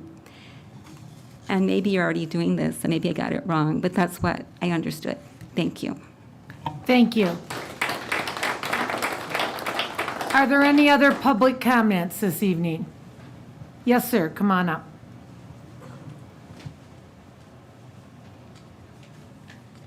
Good evening, President Weinstein and Superintendent Everson. My name's Dana Christensen, and I am I'm coming to speak on the same subject, but I'm coming from a different point. There's 4 of you up there that will relate to me, 3 that won't. Because as boys, when we see stuff, we are goofing around. Our minds don't drop that. It is a tape, it is a CD, it is something that cannot be erased. The kids nowadays play games, they're playing with, the shooting games, the single person, the multi-person, whatever. Their brains function so fast. I don't care if you fast forward a movie. I don't care if you try to fast forward through something. All it takes is one image, and that image will be recalled for the rest of their life. I went through high school. I played football on a field very much like what you guys have. I played until I dislocated 4 vertebrae in my neck. I came very close to being a paraplegic. Okay? Your football fields are very important. Your education is very important. Your children are important. This stuff, and I understand, and thank you, Superintendent, for what you put up there. that this is being taken care of? Because that's what we need. We need action.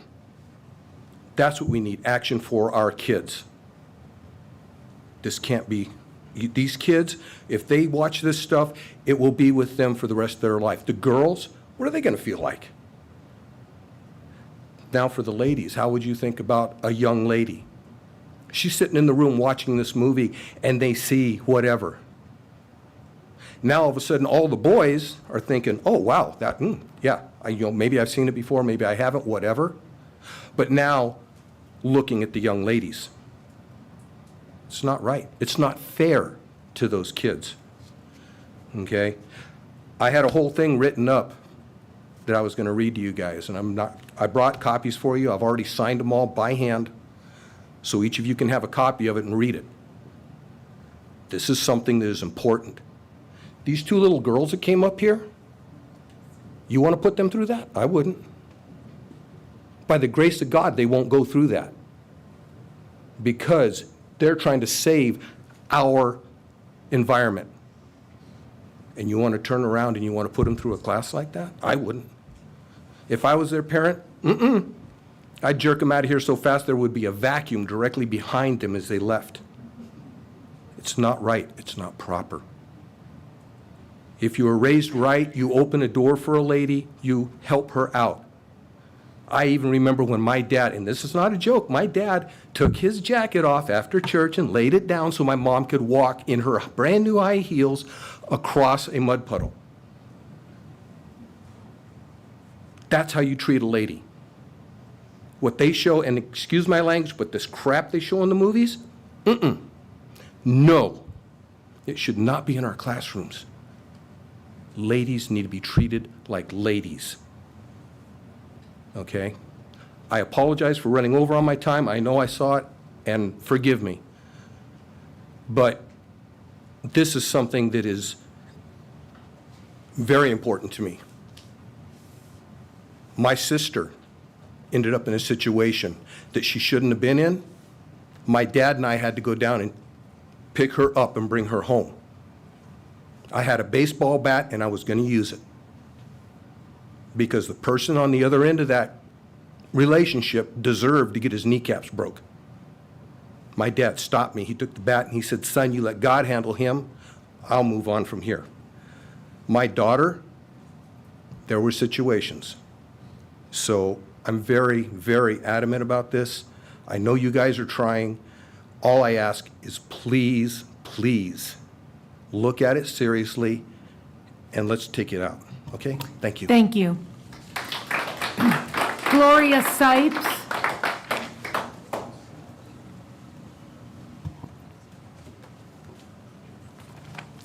Good evening, Superintendent Larson and members of the board. I want to thank you for the privilege of having a voice today.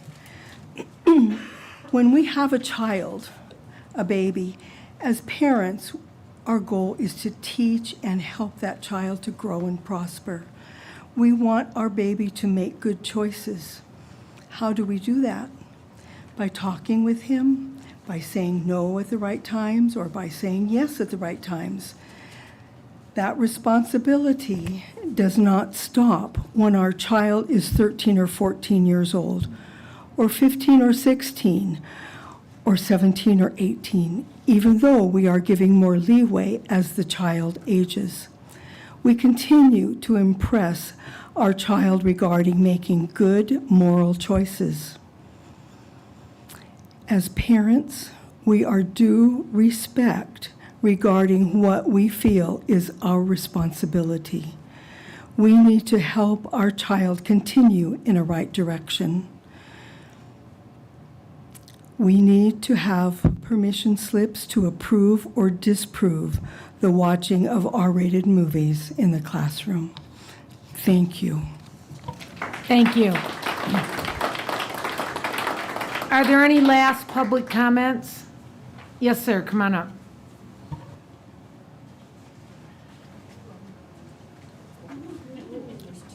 Good evening. My name is Joel Peel, parent of past and present athletes. The topic tonight seems to be inappropriate movies and facilities maintenance. I'm going to go with facilities maintenance. I'm going to take you guys back to 2014. Young girl named Ashley McIrvin actually being directed by a teacher to have PE on the tennis courts at JMS that at that time looked very similar to the tennis courts at the high school campus. While in her PE class, that young lady tripped over one of those massive cracks. Cracked her skull from the front of her forehead all the way behind her ear. Came close to dying, was flown to Madera Hospital, had surgery, about an 8-month recovery. Her parents this building should be named after them actually. And lucky for this town, they didn't sue. So this reactive behavior that this school district has displayed for so many years has got to stop. We owe our kids more than this. They bust their butts. And, I keep hearing nothing but excuses. I hear we're understaffed. Okay, well, if you're understaffed, you can't get people to work. I know that's a problem currently in the world. But if you're understaffed, that tells me that you have plenty of budget for some people to start working overtime.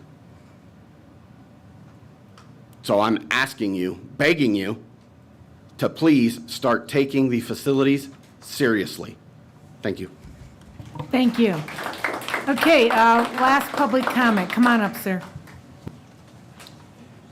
Trustee Superintendent, my name's Brent Scheibel. I'm one of the lazy ones. I've been really ignorant of my responsibilities for 40 years until recently, and it's going to be an ongoing thing for me to be engaged. I would like to find ways to work with you guys, and I really do respect all your time and energy that you put into it, especially your quick response to the movie situation. But we keep talking about trust and engagement, and I keep wondering what we can do as parents and grandparents and great-grandparents to help further our responsibilities as parents for these kids. It's not your job. It's our job to decide what's right and wrong for our kids. It's our job to tell you, and it's your job to make sure it gets all the way down to the students. I kind of feel like there's something that we've missed, or we know there's been an engagement problem for quite a while, and I just want to help find ways to narrow that down. Some of these things that we're putting our kids on aren't kid subjects.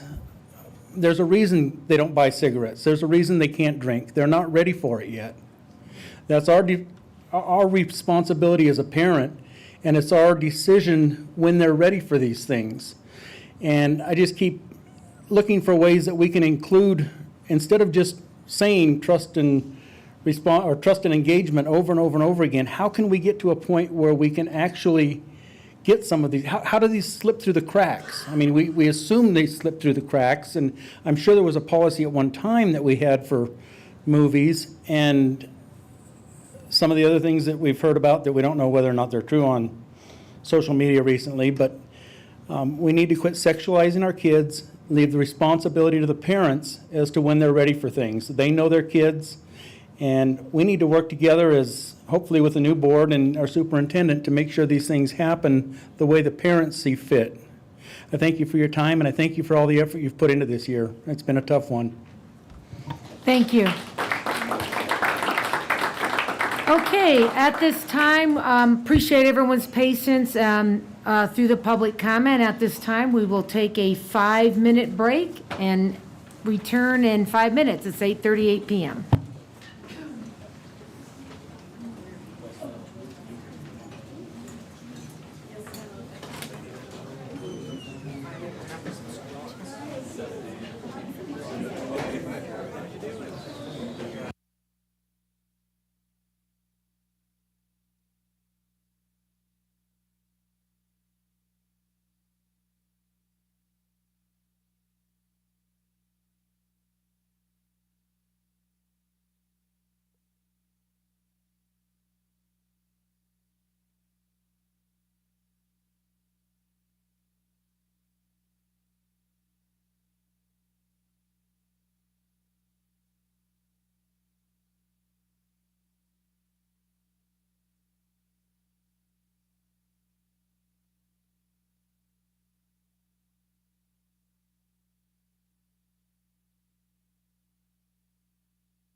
Okay, if we could start making our way back to chairs, appreciate it.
Okay, I'm going to give everyone a minute to get seated, and then we're all going to have to sing something or do something you won't like.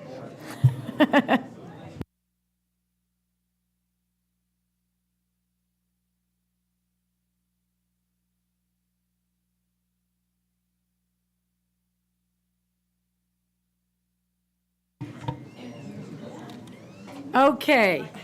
Well, thank you, everyone, for your staying in here with us. Moving on, we will reconvene at 8:53 p.m. Next item on the agenda is the consent agenda. All consent agenda items are considered to be routine by the Board of Trustees and will be taken together as one action. There will be no separate discussion of items unless a board member so requests. If it is determined that an item needs to be pulled for a separate motion, the board president will call for a separate vote. Are there any questions or comments from the board regarding the consent agenda?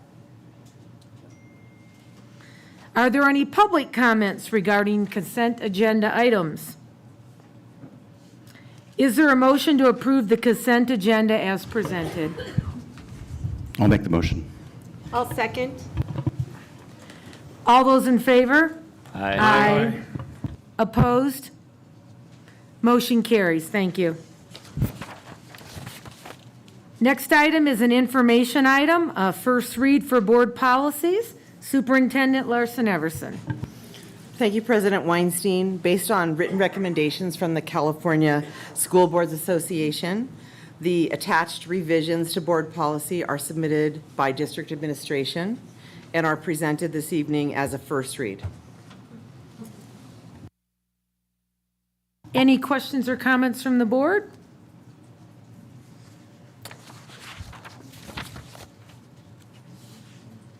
Comments from the public? Okay, moving on, we have another first read information item, governing board regular meeting calendar for 2023. Superintendent? Yes, President Weinstein, again, this is a first read item, proposed calendar for 2023, which would begin with the January meeting. And again, first read, and this would be our calendar from January 2023 through December of 2023. Proposed. Thank you. Are there any comments from the board? Yeah, this is Kelly. First one, looking at February 14th. I'm sorry, what was the date? February 14th date. Valentine's Yes, Day. Valentine's Day. But I'm also going to bring up the, and once again, this is just the first read, but the possibility of 2 per month, 2 meetings per month. The reason I bring it up, I'm okay to bring it up, right? Well, it's not really related to the calendar, but are you saying that it's something like to see as a agenda item? This is a first read. It is a first so- read. I understand that. And I know that we're not Okay. taking any action on it. Okay. But I am expressing my thoughts on, if we do have 2 meetings per month, with the exception of July not having one, it does give the board more time to spend on each item that's brought to us without trying to put a lot into one item per month or one board meeting per month.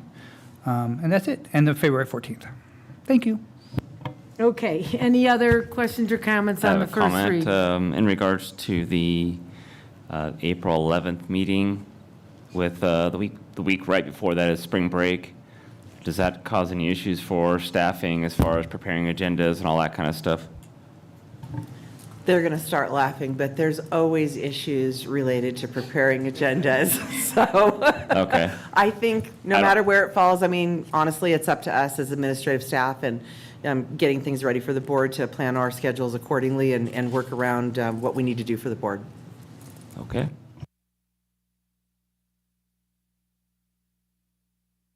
Questions or comments? Okay, moving on, approval of board policies 3110, 3550, 3551, and 3553. Superintendent? Yes, ma'am. These were presented to the board last month as first read. And again, these come forward based on the written recommendations from the California School Boards Association. The policies were revised and brought up to speed so that they're in alignment with current law and the recommendations from California School Boards Association. So we're presenting them this evening for your consideration and hopefully your approval. Thank you. Okay, questions or comments from the board? Any questions or comments from the public on these policies? Do I have a motion to approve these board policies? Kelly, make the motion. I'll second it. All those in favor? Aye. Aye. Opposed? Motion carries. Thank you. Approval of annual organizational meeting of school boards. Back to the superintendent. Yes, ma'am, thank you. In accordance with Education Code, Section 35143, the board's organizational meeting must be held between December 12th, 2022 and December 26th. So the proposed annual organizational meeting falls within that time frame, and hoping you will consider its approval this evening. Thank you. Questions or comments from the board? Yeah, it's Kelly. I have a question. Superintendent, is December 8th the certification date for the votes, for the voting of the new trustees? Mr. Herndon can help me out on this. I don't know that we have a date when they will be certified. There are some dates, Mr. Kelly, in the code, in the elections code, but now that so many jurisdictions have switched to even year, we don't really have a precise date. That's why your timeframe for your annual organizational meeting got pushed back 1 week. So we're hoping to have, it would be nice to have them close to the beginning of December, but don't have a specific date. Okay, so we're at the mercy of the elections office? Right, as they're processing these. Okay, thank you. You're welcome. Any questions or comments from other board members? Any questions, comments from the public? Do I have a motion to approve the annual organizational meeting of school boards? I'll make the motion. Kelly, a second. All those in favor? Aye. Opposed? Motion carried. Approval of travel requests for board members-elect, and the superintendent to attend the new board member training pre-conference event and the California School Board Association Annual Education Conference held November 30th to December 3rd in San Diego. Questions or comments from the board? Any questions or comments from the public? Do I have a motion to approve this request? Kelly, make the motion. I'll second. All those in favor? Aye. Aye. Opposed? Motion carries. Approval to establish a limited-term board ad hoc advisory committee composed of trustee Tyler Napier and 2 other board trustees.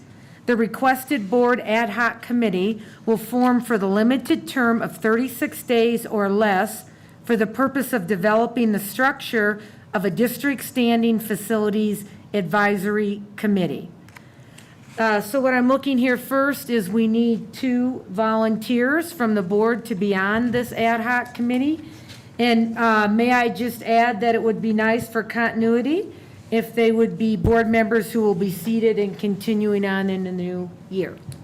Well, I don't think that's necessary. I actually think the way this is structured, that any member of the board can be on this because it will end at the next board meeting. So that, when I met with the superintendent, it's structured that way so that we can open it to any of the current board members, even if they are done as of December. So wanted to make sure that was available. So, and the reason the 36 days, so superintendent clarified that. That's basically how many days from today till our next board meeting. So it gives us the full amount of time to have plenty of time. Hopefully it won't take that long, but it would give us as many days as possible. So yeah. I would like to be on the committee. Okay, 1 volunteer, Trustee Wood. Thank you. You want it, Joe? You want me to take it? What's up to you? You had your red button up first. No, go ahead. Evidently, Joe says Kelly's taking it. Okay, Trustee Kelly, Trustee Wood. Thank you both. Arm wrestle. Buzzed in ahead of me. Are there any other comments or questions from the board on this one? Any questions or comments from the public? Sorry, I have a comment. I wish the folks that were here with their frustrations and concerns were still here. The intent of this group of the 3 of us will be to set the structure and the framework for the long-term standing committee, which is what the kind of draft framework the superintendent put together last month. It's a multi-year process, so which is giving hope to those of you who are either staff or the public that the district as a board and as a staff are committed to really looking at this as a long-term process. You know, we're decades into call it neglect, call it lack of attention, call it what you will, but the intent is not to point fingers and point blame and be angry with those from the past, but to put together a good framework to include members of the community, members of each school, sites, things like that, to ensure that we can look at everything, not just athletic facilities, but hallways and classrooms and libraries and things like that. So the staff needs to have a time that they can have their voice heard. They can share those concerns with their principal. Their principal can bring that to the committee, and we can ensure that all schools are represented. So again, I wish those who express their concerns, which I share those concerns as well, but I wish they were here to hear this. So hopefully they'll stay tuned to attend next month's meeting, and we'll have, I think the 3 of us will be able to put together a nice framework. So it'll be good. So yeah, thank you guys. Okay, thank you. Do I have a motion to approve the limited term board ad hoc advisory committee? I'll make the motion. Excuse me, before you make the motion, could you revise the approval to establish the limited term ad hoc advisory committee composed of Trustee Tyler Napier and Clerk Wood and Member Kelly, just so that their names are in there for the record, that's we're approving them with that membership? Okay, well said. Thank you. Do I have a motion? I'll make the motion again. I'll second again. All those in favor? Aye. Aye. Opposed? Motion carries. Thank you. Approval of 2022-2023 tentative agreement between Tehachapi Unified School District and California School Employees Association, Chapter 466. All righty, the district recommends approval of the 22-23 tentative agreement between Tehachapi Unified School District and the California School Employees Association, Chapter 466. The tentative agreement was passed and ratified with membership and was approved by that membership on November 2nd. I can't say enough about the partnership that we have with our CSCA Leadership Executive Council. But also, this district can't run without our classified team members. They contribute to all facets of the running of school and the supports that we provide to our students. And we're really, really pleased with the outcome and with our ongoing relationship. And I bring it to you this evening with full confidence that this is a good agreement and does right by our employees and does right by the school district. So thank you for the consideration. Thank you. Are there questions and comments from board members? Any questions or comments from the public? Do I have a motion to approve the tentative agreement between TUSD and the California School Employees Association, Chapter 466? Kelly, make the motion. I'll second. Thank you. All those in favor? Aye. Aye. Opposed? Motion carries. Thank you. Moving on to business. Good evening, Mr. Antazari. Up first is approval of an agreement to furnish food service between a child and adult care food program agency and food service vendor between the Community Action Partnership of Kern and the Tehachapi Unified School District. Thank you, President Weinstein. The Community Action Partnership of Kern leases space at Tompkins Elementary School for the purpose of running a Head Start program by partnering with us. This is a revenue agreement, but it's more of a formality just to be able to provide access to healthy meals for those students that agency can claim for reimbursement. We estimate proceeds of $1,800, serving 600 meals at $3 a piece. This would just be deposited back to the nutrition program for the child and adult care food program, and we seek your approval for this agreement. Thank you. Questions and comments from the board? Any questions or comments from the public? Do I have a motion to approve this agreement? I'll make the motion. I'll second. Thank you. All those in favor? Aye. Aye. Opposed? Motion carries. Next item is approval of revised power purchase agreement rate increase to solar power purchase agreement with Forefront Power. Mr. Antazari. Thank you again, President Weinstein. So this is a follow-up to the presentation at the October 11 regular board meeting. We were seeking two things from the board. Number one, an amendment to the power purchase agreement, increasing the rate that they charge, the PPA rate, which is just per kilowatt hour, from the about 11 cents to the 17 cents across the portfolio, because the rates are different for each project. The second thing we were looking for direction from the board would be the array for the system proposed for Golden Hills. We offered the canopy versus the ground-mounted options, and their different locations at the last meeting, provided some pros and cons, and we're seeking guidance for what that would look like. Just as kind of a reminder, this is an agreement that was approved back in December 2020 at the regular board meeting. This is an agreement with Forefront Power, but this is in association with the School Project for Utility Rate Reduction, SPUR, an organization that leverages competitive pricing for utilities, and this is part of their renewable energy aggregated procurement program. This agreement is mutually beneficial because it provides us a fixed rate for a significant amount of energy over the next 20 years and a lack of dependency on the variable rates provided by SCE.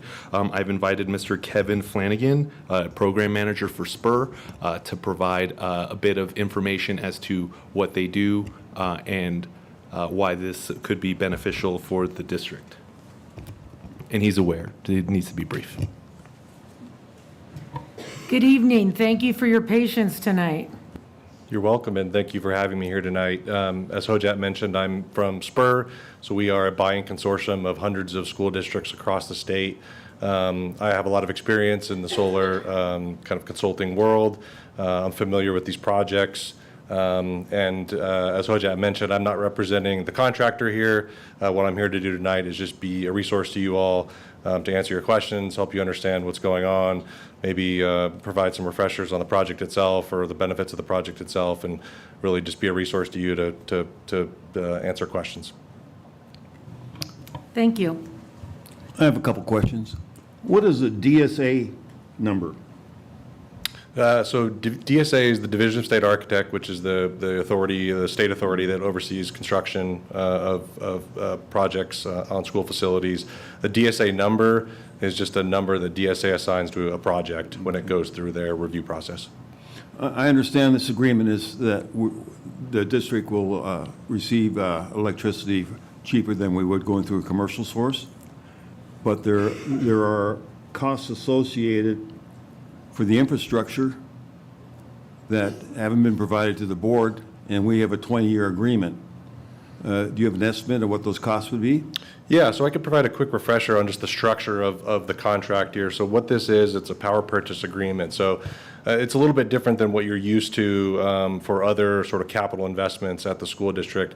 There is actually no upfront cost. You're not financing the construction of these projects. You're not writing a check for the construction of these projects. What's happening is Forefront Power, who is the contractor on this project that you're contracting with, they're the ones who will front all the capital, and they will buy all the materials, they will pay for the construction of the project. What you're doing in exchange for that is agreeing to buy the power that the system produces over the lifetime of the project. And so those costs won't be borne, those construction costs that you refer to won't be borne by the district itself. I look under page 8, under purchaser responsibilities, 21 through 26, and it would indicate that there would be some costs associated with its different responsibilities. So it wouldn't be like it's a free project. Yeah, one of the costs would be the Division of State Architect I mentioned earlier. So one of the requirements that the DSA places on school districts is to hire an inspector to inspect the construction of the project, make sure that it's compliant with the code. The law requires that the district pay that cost. You don't want the contractor paying the inspector overseeing the project. It's sort of a fox and hen house situation. So that is a cost that the district will bear, and I should have mentioned that earlier. And if there's any other costs that are mentioned in the contract that you're concerned about, I can certainly speak to those. Okay.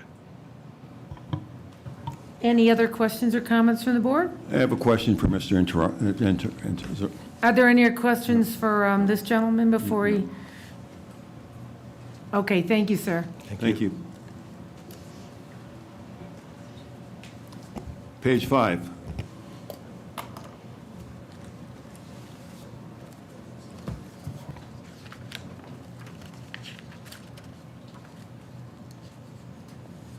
There are 3 sections: distribution upgrades, scope changes ITC eligible, and scope changes non-ITC eligible. And there are options under each one for the district to decide upon. Do you have those options picked yet? I do not. 1 second, let me.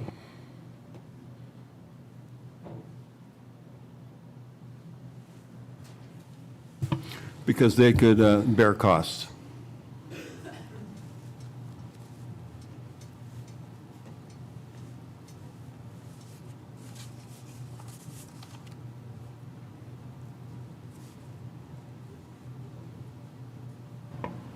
I would have to consult with the team. What would be the nature of upgrades? Okay. So we're getting a bare bones package, because upgrades sound like you get a car, basic car without an engine, and you add an engine and the wheels and the bells and whistles. Is that what the upgrades with this?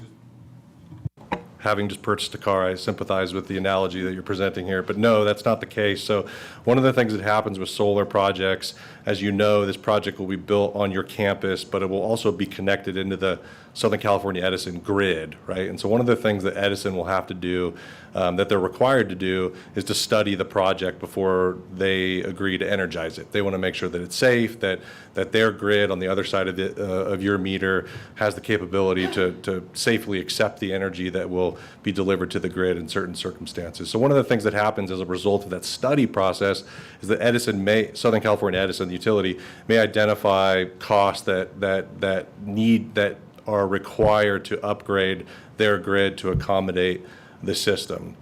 The good thing about the projects that are being proposed here for this district is all of your projects are under 1 megawatt AC. And the reason why that's important is because the way that the rules are written with the utility is that projects that are under 1 megawatt AC, they may have costs associated with them, but those costs are borne by the utility. Projects that are over 1 megawatt, if there are costs incurred, those are borne by the customer. That language is in here just to be safe. You never know. Edison's process is not transparent until the very end. And so it's sort of a way to deal with the potentiality of that cost being incurred rather than dealing with it after the fact and trying to figure out how to address that cost. One more question. Is there a cost benefit pertaining to any one of the options that the district would choose?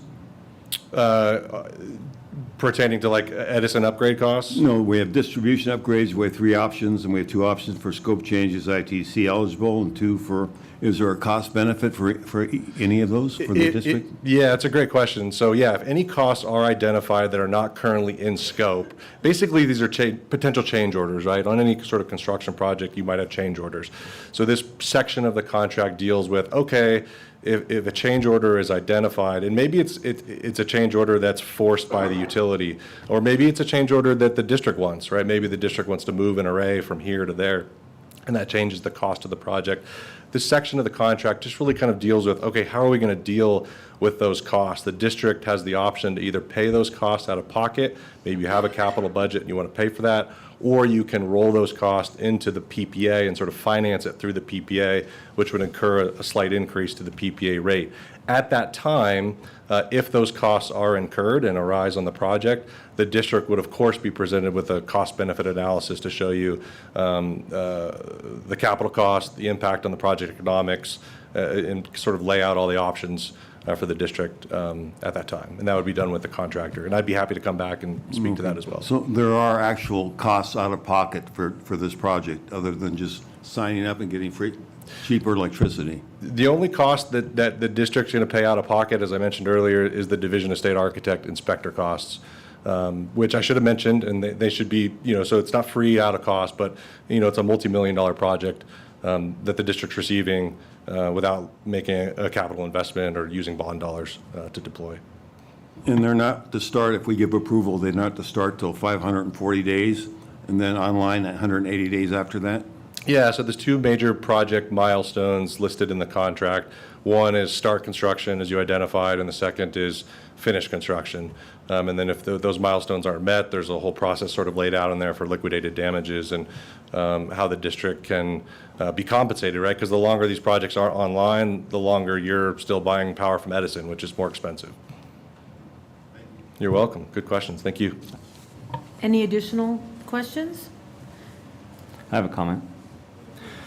Same comment I've had for 2 years, going on 2 years now, is I don't see the reward of the cost savings being worth taking up land at any one of our facilities. There's always room for growth and expansion, upgrades like our 6th grade center. If we would have committed that land years ago to some solar panels to save a little bit of money, we would have had to move the 6th grade center somewhere else. So I will always be opposed to these, especially with the cost savings is not as high as we would like them to be. So I think the land, especially as we embark on the 3-year journey of looking at facilities and trying to identify what's best for our community and our kids and our students and our staff, I do not want to sacrifice that land in any one of our facilities. So I will be voting no based upon that. Any other questions or comments from the public?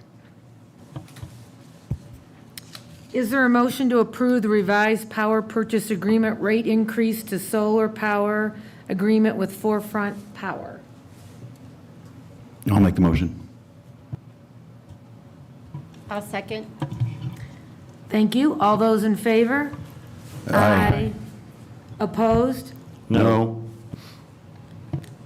Motion carries. Next item is approval of declaring certain district property as surplus or obsolete at Golden Hills Elementary and Tila. I have a question. Yes, sir. The Golden Hills, in terms of the options, Oh, yeah. is that something that we'd want to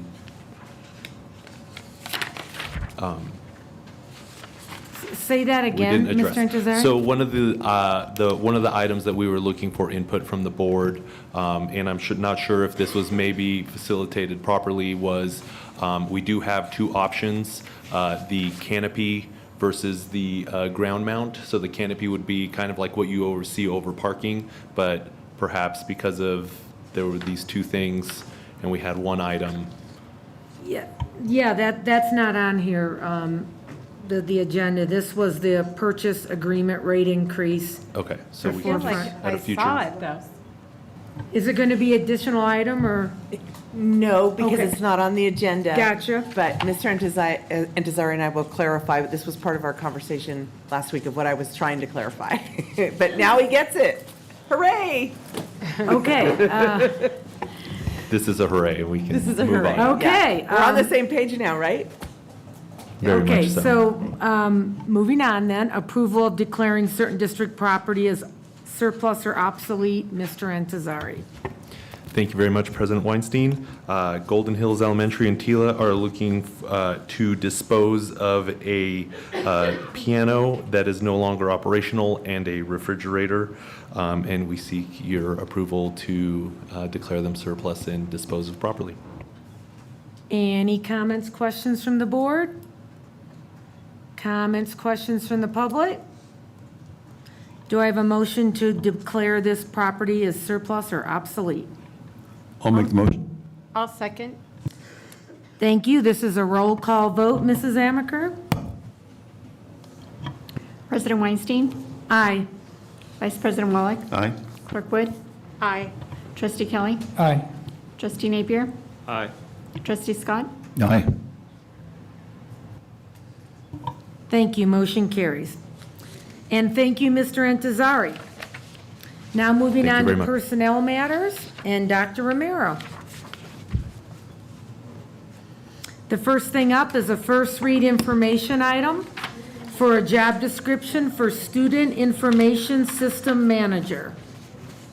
Thank you, President Weinstein. Good evening, everyone. I want to apologize in advance. I'm developing a cough, so if I cough during this, I'm sorry. The first read is we are bringing to you a job description for Student Information System Manager. The Student Information System Manager, which I'll be referring to as the SISM, has a lead role in securing TUSD funding through federal, state, and grant data reporting. The Student Information System Manager is responsible for managing all input and output student information data for schools.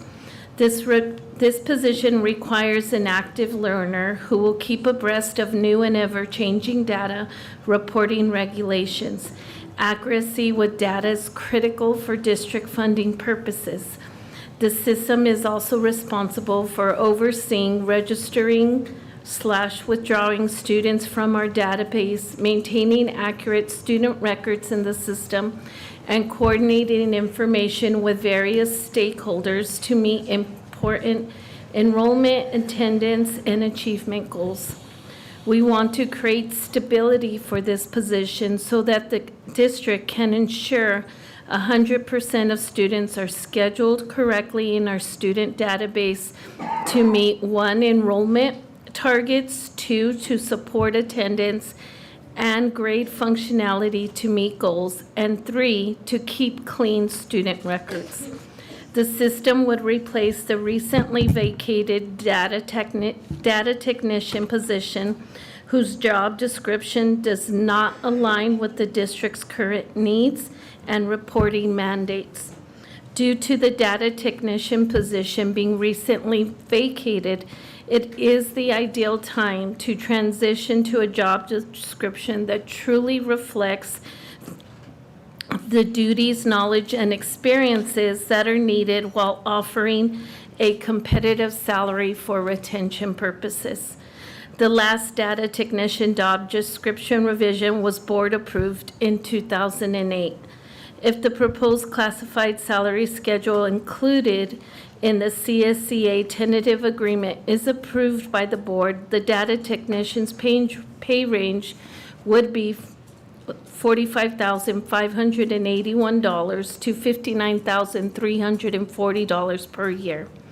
Under the current proposed new job description, the system would be confidential management with the salary range of $69,337 to $82,537.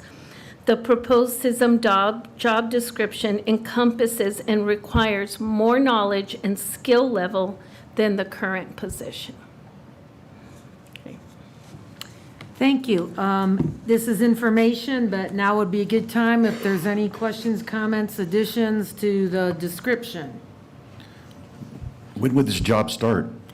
If we Once it's approve it. approved, yeah, once it's approved, we would post immediately because the position is vacant. Like I mentioned, it is highly critical. It does, I don't know how familiar the board is, but it basically handles all our CalPADS reporting. And so we do have a CalPADS report coming up. And so we would want to make sure to get that data in so we could get our funding sources that are tied to that data. Any other comments from the board? Any questions or comments from the public? Okay, next item is approval of another job description, project manager, maintenance, operation, and facilities. Okay. So I am seeking approval of the project manager, maintenance, operations, and facilities job description. As I stated at our last board meeting, the district administration would like to add this position to provide support to custodial, groundskeeping, and maintenance functions in technical areas such as the monitoring and maintenance of district access controls related to security, ventilation, and irrigation systems. By adding this support, we will be able to ensure consistency throughout the district in regard to health and safety by providing training and monitoring best safety practices. In addition, some key duties include the project manager will help with monitoring and prioritizing incoming work orders, supporting principals and administrators with oversight of custodians in relation to technical areas of those assignments, and coordinating scheduling and supporting department work order projects within and with outside vendors. The position will be an added benefit to the organizational restructuring that was approved by the board on September 13, 2022, which transitions the school custodians to the general supervision and evaluation of school site administrators and designates a stipend position of site lead custodians at each school site. For many years, TUSD has staffed M&O with the maintenance supervisor. Currently, the maintenance supervisor position is vacant. It's the district's intention to complete the job description approval process for the project manager and then to staff the position in replacement of the M&O supervisor. Thank you. Any questions or comments from the board? Questions or comments from the public? Do I have a motion to approve this job description? I'll make the motion. Kelly, a second. Thank you. All those in favor? Aye. Aye. Opposed? Motion carries. Next up is approval, ratification of the certificated personnel report. Dr. Ramiro. Thank you, President Weinstein. This month's certificated report includes the hiring of 2 open certificated positions. In addition, the report includes 2 extra duty assignments, 29 certificated stipends, and 1 additional substitute teacher. Thank you. Questions or comments from the board on the report? I just would like clarification again if I need to recuse myself or if I'm good to vote. Say that again. Just clarification if I need to recuse myself or if I'm good to vote. Superintendent said I'm good to vote, so. You're good. Thank you. Any other comments from the board? Any questions or comments from the public? Do I have a motion to approve, ratify our certificated personnel report? Kelly, make the motion. I'll second. Thank you. All those in favor? Aye. Aye. Opposed? Sorry. Motion carries. Thank you. Next item, approval, ratification of classified personnel report. Excuse me. This month's classified report includes the staffing of 15 open positions. We also were able to fill and clear 27 people for coaching positions. There are also 8 classified changes in the assignments. Lastly, there are 6 resignations, 1 retirement, and 1 substitute hired. Questions or comments from the board? Questions or comments from the public? Do I have a motion to approve, ratify our classified personnel report? I'll Kelly- make the motion. Kelly, a second. Thank you. All those in favor? Aye. Aye. Opposed? Motion carries. Thank you, Dr. Romero. Thank you. Have a good night. Thank you. Superintendent, I'm sending it back to you for this evening's launch. Thank you very much. Yes, we have launched Capturing Kids' Hearts, and we are now launching during our meetings so that we close out the meetings on a positive note and with some energy. We did have a launcher for this evening, but due to the lateness of the hour, she requested that we bump her over to launch for December, and I will launch in her place. So I have a real quick one for you this evening. In light of today's beautiful rainbow that glorified Tehachapi this morning, here's a brief quote from E.Y. Harburg. "Somewhere over the rainbow, skies are blue, and the dreams that you dare to dream really do come true." Thank you. Okay, public comments for closed session. Members of the public will be given an opportunity to speak on closed session items. Persons wishing to address the board under this item, just go ahead and raise your hand. Are there any comments for our closed session? We will adjourn at 9:33 PM for closed session. Thank you. Oh, wait, no, I need to read the items, right? Okay, I will read the 2 items for closed session. They are 1, Public Employee Discipline Dismissal Release, Government Code 54957, Subdivision B1, and 2, Public Employee Performance Evaluation, Superintendent. Thank you. Now we will adjourn at 9:34 PM.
Reconvene to open session, 10:39 PM.